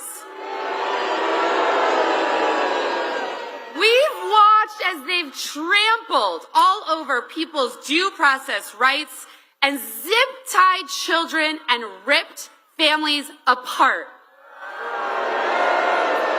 And just this week, we watched as the president federalized National Guard troops against the wishes of the state's governor and sent active duty military to an American city and my hometown, Los Angeles, California. And 2 days ago, we watched as this administration handcuffed a sitting United States senator for having the audacity to ask a question. And this is only a part of a larger intimidation campaign as they arrest, charge, and detain not only elected officials, but journalists, universities, judges, union leaders, students, nonprofits, law firms, immigrants, and everyday Americans. But you know what? This isn't the president's country, it's ours. You. In those moments, we didn't just sit on the sidelines watching as he tried to use the immense power of the federal government to try and silence us through fear. We got to work. We have filed more than 100 lawsuits since the inauguration to challenge their extreme, cruel, and illegal actions. And we are winning, and we are not slowing down. We worked with governors and attorneys general and mayors all across the country to pass policies that serve as a firewall against the president's overreach. We packed town halls. We took to the streets to physically protect our immigrant family members. We uplifted the stories of trans joy in our nation's capital. And we trained hundreds of thousands of people to know their rights and to use them. The actions of this White House are un-American, an abuse of power, and just damn wrong. But just looking at the thousands thousands of people here and the millions of people joining events like this all across the country, it is very clear to me that we cannot be silenced and we are not afraid. Never let anyone tell you that protesting is not patriotic. In fact, it is the most patriotic action you can take in these trying times. It is our constitutional right to do so. When we know our rights, when we exercise them, when we protest, when we dissent, when we speak freely, when we act to protect our families, our friends, and neighbors, when we show up, we make progress for everyone. Thank you all so much for being here and for supporting the ACLU. And we know we couldn't do any of this work without the leadership of our incredible ACLU affiliates. And so I'm so excited to be standing here with a champion of Pennsylvanians, a lifelong Philadelphian, and the executive director of the ACLU of Pennsylvania, Mike Lee. What up, Philly? I said, what up, Philly? When I say free, you say speech. Free. Speech. Free. Speech. Free. Speech. Free. Speech. That's what's up. That's what's up. That's Philly right there. Hi, my name is Mike Lee. I'm the executive director of ACLU of Pennsylvania. Proud Philadelphian. Born and raised. Happy Pride Month.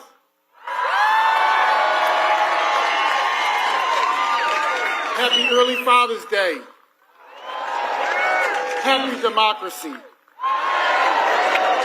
Cities and countries, cities across this country, standing up, pushing back against President Trump and his enablers while they try to pull out all the stops. Unconstitutionally, trying to scare us, put us on our heels, knock the democratic breath out of us. They even trying to do it here in Philly, threatening funding cuts if we don't change our local policies, deportation without due process. Boo. Troops in our streets. But guess what? You messing with the wrong city. You've seen our local government. You've seen our elected officials. We here to stand up and push back.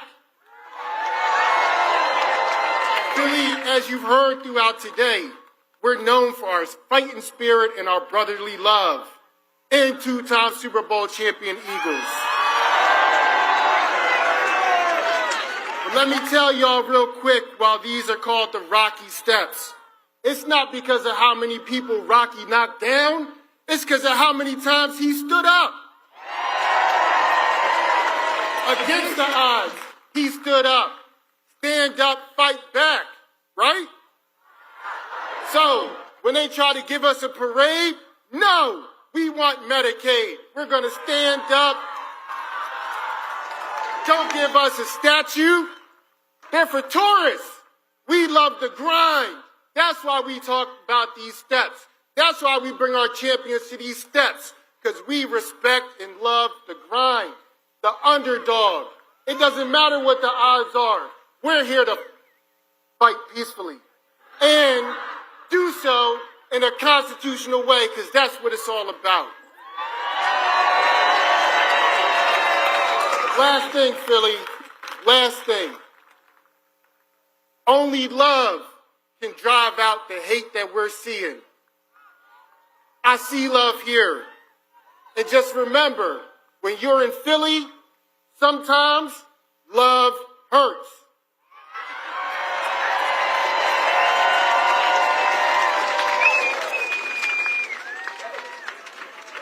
Please give a warm Philadelphia welcome to State Representative from Georgia, Rua Roman.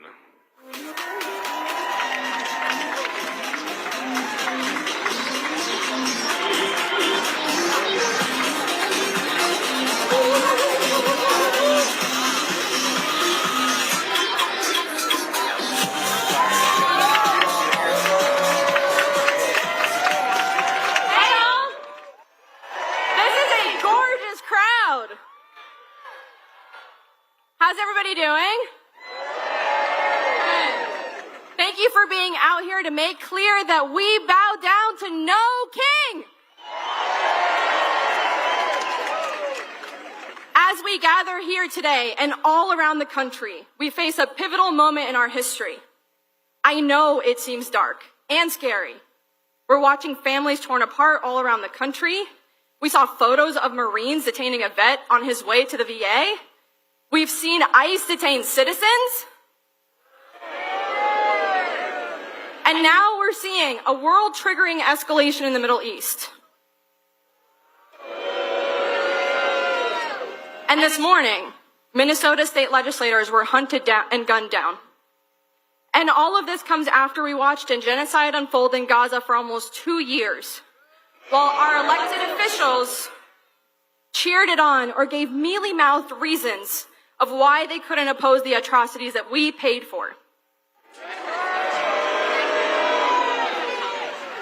We did not arrive here in a vacuum, and it's important to understand how we got here so we can change the trajectory of where we go. Our leaders have failed us. Republicans want children to starve and the poor to die, and too many of my colleagues still think that people will magically support us if we just compromise a little more, found that magic road.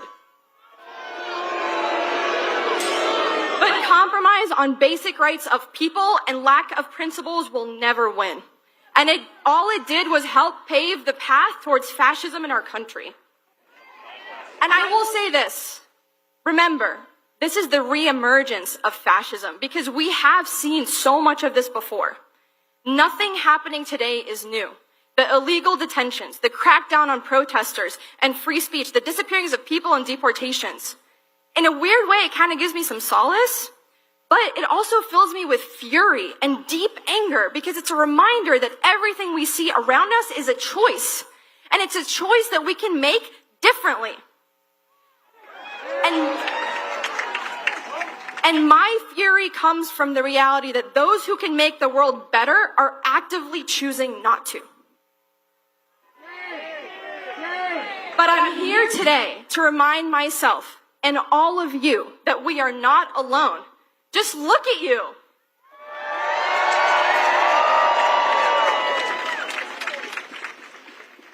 When my community had pushed me to run for office, and for those who don't know, I kind of got bullied into this, I knew I wouldn't be doing it alone. And it was because of them that I had the courage to do this. But now that I'm in it, I see all the time and all the ways that we can make a massive difference. And look, I get it. I was talking with some friends last night about the state of the world, and I told them about how, as someone who's on the inside, the thing that keeps me up at night is to see all of those opportunities that if more people had just shown up, we could have made a huge difference. And here's the thing. They rightfully said, look, there's so much cynicism. People are tired of the corruption. And I get it. I totally get it. But hear me when I say to you today, those who actually engage in that corruption want nothing more than for us to leave them alone. They want us to turn away. They want our cynicism to convince us into inaction. But I'm not going anywhere, and neither should any of you.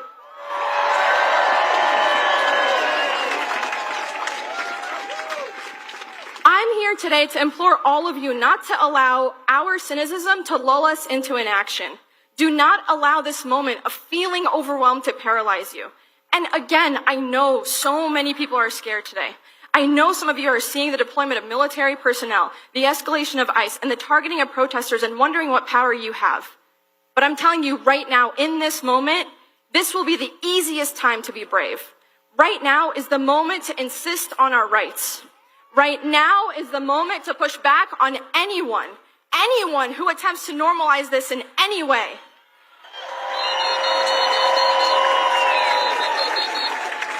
Now is the time to loudly remind those around us, as close as they are and as far as they are, that none of this is normal. And why do you ask? Because our opposition works. The administration, after ripping families apart, is already shifting who they are targeting.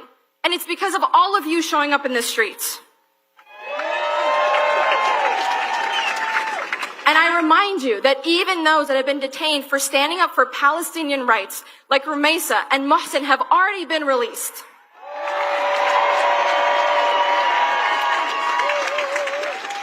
But we cannot let up until we are all safe, until we are all free. We cannot let up until Mahmoud Khalil is reunited with his child.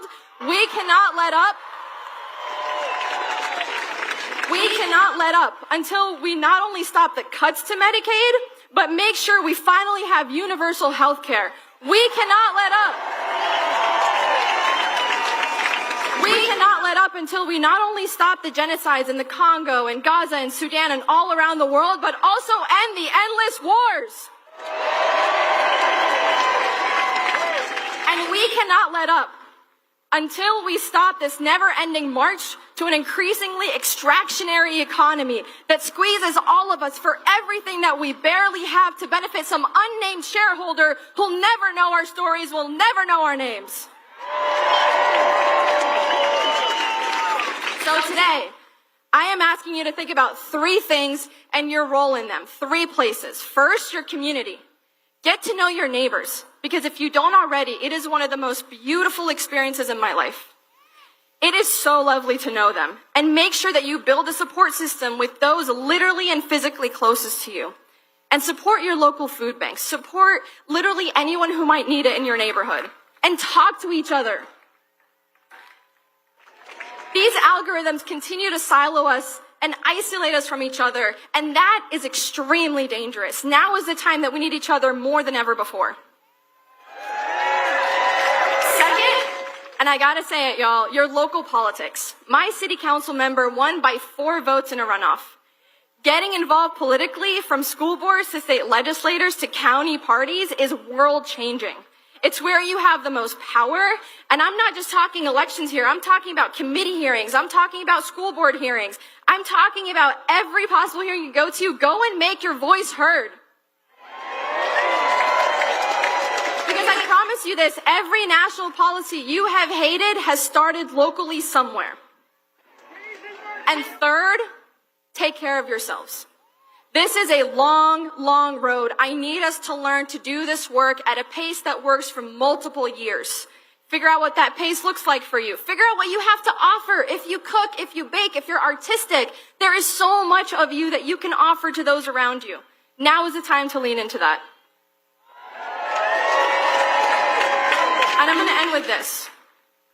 To my colleagues all around the country who are reeling from the news in Minnesota, I say again, now is the easiest time to be brave. Too many people want to silence people like us. But now is the time to stand up to them and say, you will not make us cower in fear.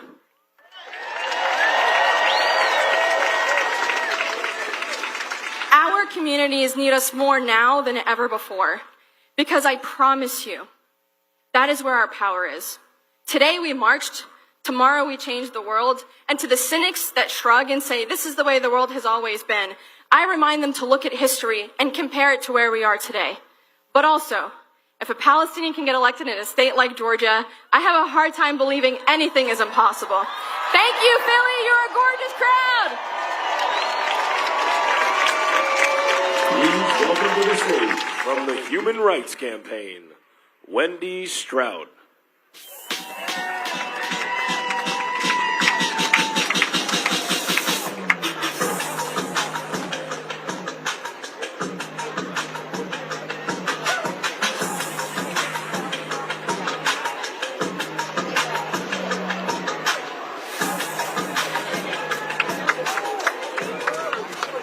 Hello, beautiful people. Before I start, I just wanted to say a special happy birthday to Rua. Today is her birthday, so please wish her a happy birthday.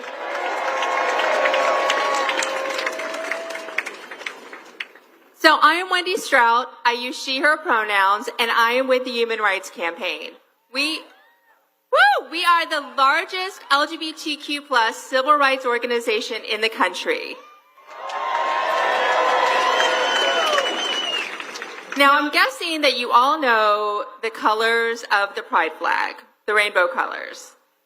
I am here to tell you that those colors do not run.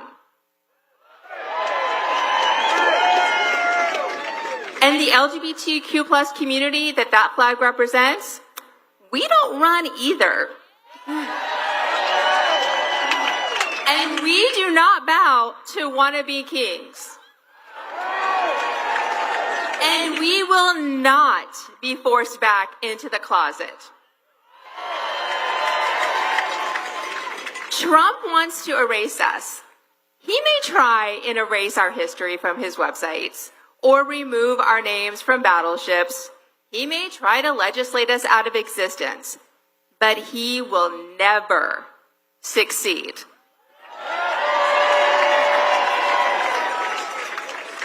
You all know our community has a history of fighting back and standing up against bullies. LGBTQ members and our allies continue to fight and stand up for each other.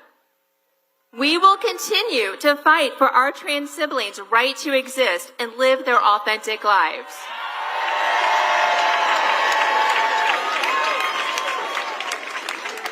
We will continue to stand up for our children so they can be safe and welcome in their schools. And we will continue to speak up for immigrants like Andre Hernandez Romero, a gay stylist who was just looking for a better life. He was doing everything the government asked of him to be here. However, one day, Trump disappeared him and many like him without cause or due process. If Trump thinks that he can erase us, then we've got news for him. We will show up for our LGBTQ plus community in court, in the halls of Congress, throughout our local communities, and here in the streets. We are not going anywhere. And despite how he acts, this country does not have a king. So here is my call to you. Call your member of Congress. Now, I don't care if you don't think they're going to listen, just call them anyway. Tell them to do their job and listen to their constituents and do what their constituents need, not what the billionaires need. Make them heard. Make your voice heard. Call them today. Call them tomorrow. Call them every day until they listen to you. Thank you, everyone. And remember, these colors do not run.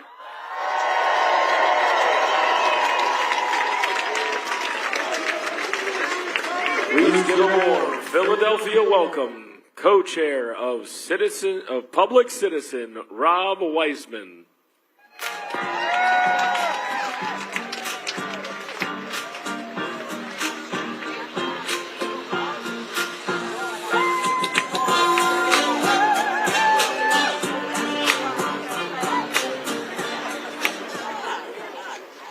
Brothers and sisters and my friends, we congregate here today in the cradle of liberty to reaffirm three founding principles.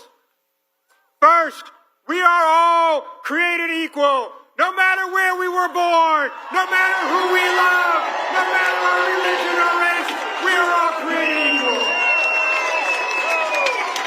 Second, we are all endowed with the right to life, liberty, and the pursuit of happiness. And that means a right to health care, a right to clean air, a right to a decent job, a right to be treated respectfully. And third, our government and every government's legitimacy relies on only one thing: the consent of the governed. In America, there are no kings.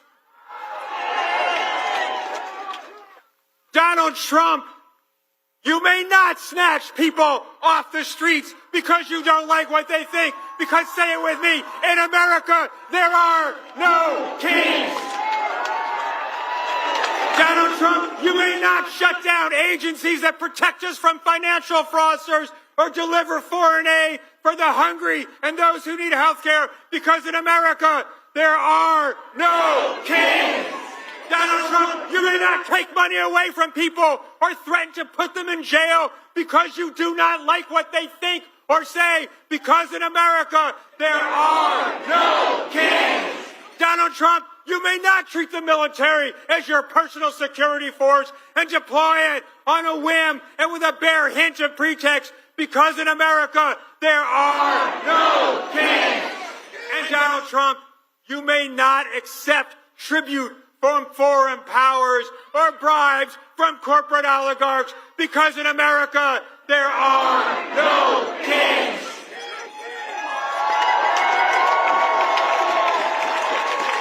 This small-minded man, this petty individual, he thinks he should be a king. He wants to be a monarch, maybe a czar. But let me tell you, my friends, this would-be emperor has no clothes. He has no clothes, because in America the power only comes from all of us. It only comes from us. So when Donald Trump says he wants to take health care away from millions of Americans, we say no. When Donald Trump says he wants to slash taxes for the rich and corporations, we say no. When Donald Trump says he wants more money to separate families, build detention centers, and hire jackboot thugs to rip people off the streets, we say no. When Donald Trump says more subsidies for big oil, let's race to climate catastrophe, we say no. And when Donald Trump says, I want to take food away from hungry people in America, we say no. But my friends, consent of the governed is not just about a veto authority. It's about getting what it is we want. It's about getting what it is we want. When it comes to health care for all, health care is a right. We say yes, yes, yes. When it comes to a clean environment and investing in the clean energy revolution we need to avert climate catastrophe, we say yes, yes, yes. When it comes to a good job for everyone, a living wage, and a right to organize a union, we say yes, yes, yes. When it comes to guaranteeing a good education for every child in America with well-paid teachers who are respected for what they do, we say yes, yes, yes. When it comes to decency and democracy and love and solidarity and justice for all, we say yes, yes, yes.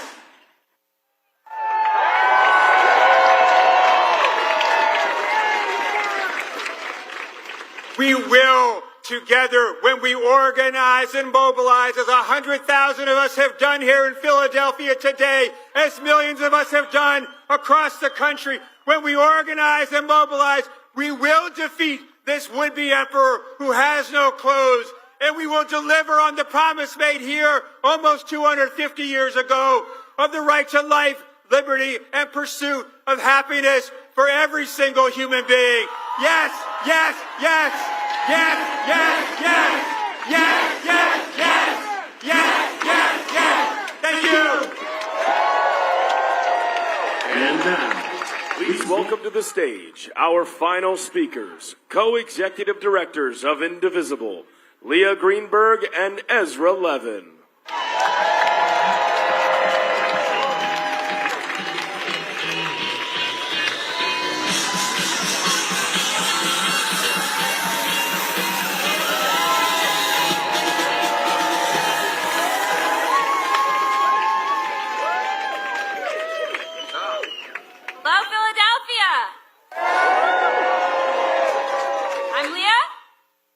And I'm Ezra. And we represent a movement of thousands of indivisible groups organizing all over the country to fight for our democracy. Woo! Now, we're all out here today because we are watching Donald Trump dismantle American democracy in real time.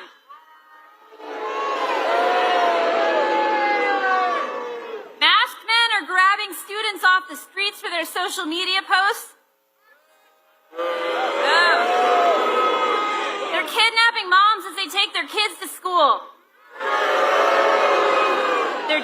disappearing innocent men into foreign torture gulags without a shred of due process. They're terrorizing our communities, our friends, our neighbors. In Los Angeles, they responded to peaceful protests with violent repression, putting U.S. troops on the streets to stop Americans from exercising our right to peacefully protest. And meanwhile, while he sends the National Guard to California, Donald Trump is sending tanks to D.C. so that he can have the birthday party that he's always wanted.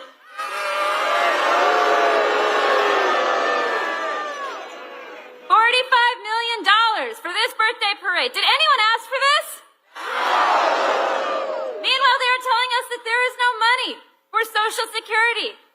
There is no money. That there's no money for Medicaid. That there is no money for veterans. That there's no money for special education. There's no money for cancer research. No money for clean air or water. No money for you, for us. But somehow there's always money when a billionaire needs a tax cut. When Elon Musk needs a fat government contract. Or when Donald Trump wants a Lux new plane or a big birthday party. Now these things are connected. Donald Trump, Stephen Miller, their MAGA cronies, they know Americans hate this stuff. They know we don't want our neighbors disappeared off the streets. They know we don't want Medicaid and Medicare gutted. They know we don't want them stealing from us. They know keeping the gravy train running depends on ripping our rights away and turning us against each other. So they deploy these divide and conquer attacks. They sabotage democracy. They retaliate against anyone who stands up or and they try to shut us down. Now this is not a rally for one party. We've got Democrats here today. We've got Republicans and independents here today.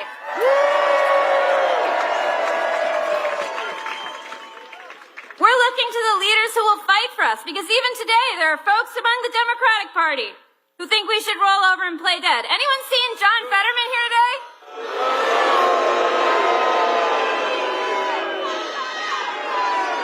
We're not looking to politicians to save us because we have been disappointed before we are looking to each other.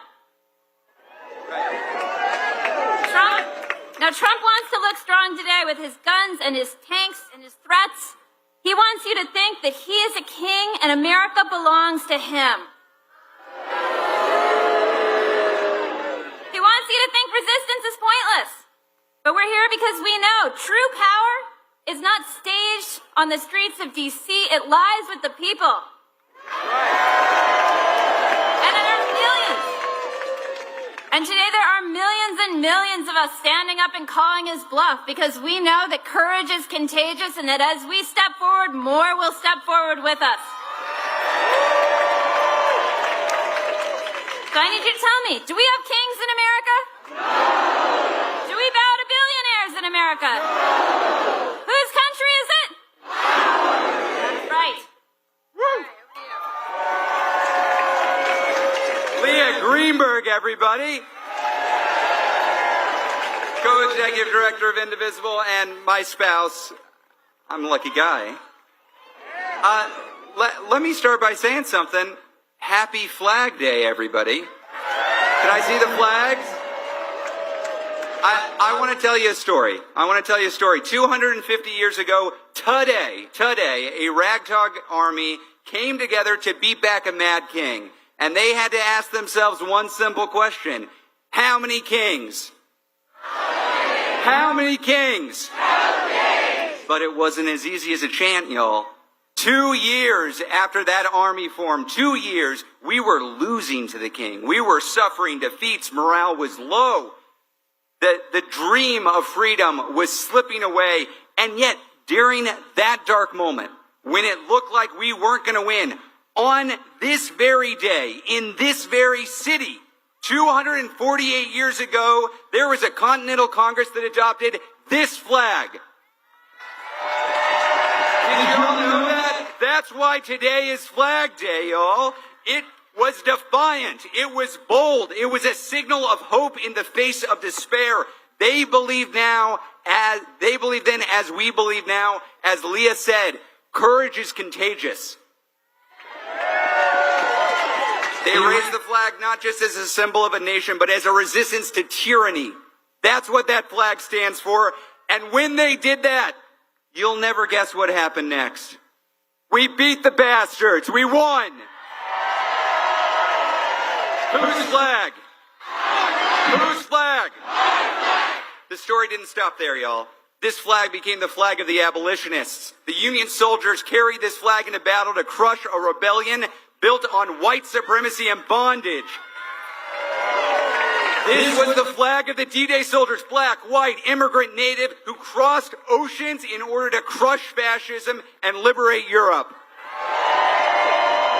And we don't have to whitewash our history to be proud of our progress, y'all. This flag has flown over injustice and inequality, but it's also been claimed time and time again by those who are demanding better of our country, that it lives up to its ideals. This is the flag. This is the flag that civil rights activists carried as they marched from Selma to Montgomery, demanding that this nation lives up to its ideals.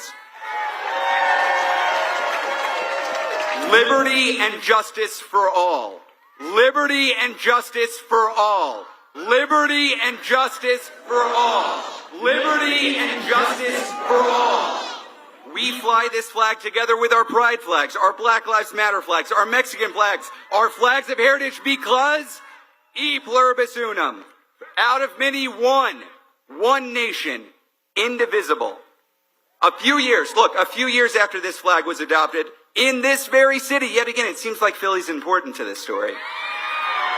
In this very city, there was a constitutional convention, and Ben Franklin left that and was asked the question, what kind of government do we get? What y'all set up here? And he gave a challenge to all of us, a republic, if you can keep it. This right here, right now, in this moment, this is where we keep it. This is where we keep it. We keep it by showing up, by marching together, not in lockstep, but in solidarity. We do it by saying this flag, if it doesn't belong to all of us, it doesn't belong to any of us. Today, we are doing the most quintessentially American thing you can think of. We are showing up peacefully, together, proudly, defiantly, to say freedom means something. To say that justice demands action and that we are not done fighting for the country we know is possible. How many kings? Whose flag? Our flag. There are millions of Americans marching today under the same banner. But Philly, yet again, this is the flagship event, pardon the pun. This is, though. The national cameras are on us. They are here. So if you will indulge me, I'd like to send a very clear message to the world. Thousands of us with one voice. Leah, would you lead us in a pledge of allegiance? All right, folks, I pledge allegiance to the flag of America and to the republic for which it stands, one nation, under God, indivisible, with liberty and justice for all. Thank you, Leah. Okay. This is an incredible display of powerful people showing up for their constitutional rights. This is not the end, but this can be an inflection point for our democracy. So I'm going to ask you to take some action. If you've ever worked with Indivisible, we're not just about speeches, we're about action. Take out your phone. Take out your phone. How are we going to coordinate after this movement? How are we going to push forward? How are we going to be the persistent force for democracy? We're going to text No Kings, NOKINGS, to the number 59798. No Kings, 59798. Then on Monday, At 8 p.m. Eastern, we're all gathering together to talk about the next steps, how we carry this movement forward. Donald Trump's not done. Are we done? Are we done? Thank you for being part of what is a historic movement for liberty and justice for all. We are stronger than the forces seeking to divide us. There are more of us than there are of them. Together, we will win. One last time, how many kings? How many kings? I'll see you on Monday.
KARE-TV 11 in Minneapolis is reporting that following the killing of 2 elected officials in Minnesota, Governor Walz is asking people not to participate in No Kings rallies in the state. Organizers then announced the cancellation of all events and activities, saying, out of an abundance of caution and in adherence to guidance from Governor Walz and the Minnesota State Patrol, all remaining No Kings events in Minnesota are being canceled immediately. The statement continues, this decision comes in light of the ongoing shelter-in-place order and the tragic shooting that targeted 2 elected officials and their spouses. We are doing this in accordance with local and state guidance, given that the suspect is still at large, impersonating a police officer.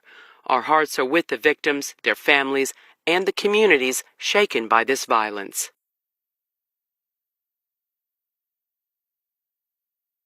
C-SPAN, Democracy Unfiltered. We're funded by these television companies and more, including WOW. The world has changed. Today, a fast, reliable internet connection is something no one can live without.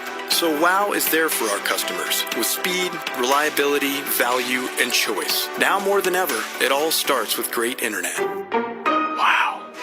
WOW supports C-SPAN as a public service, along with these other television providers, giving you a front row seat to democracy.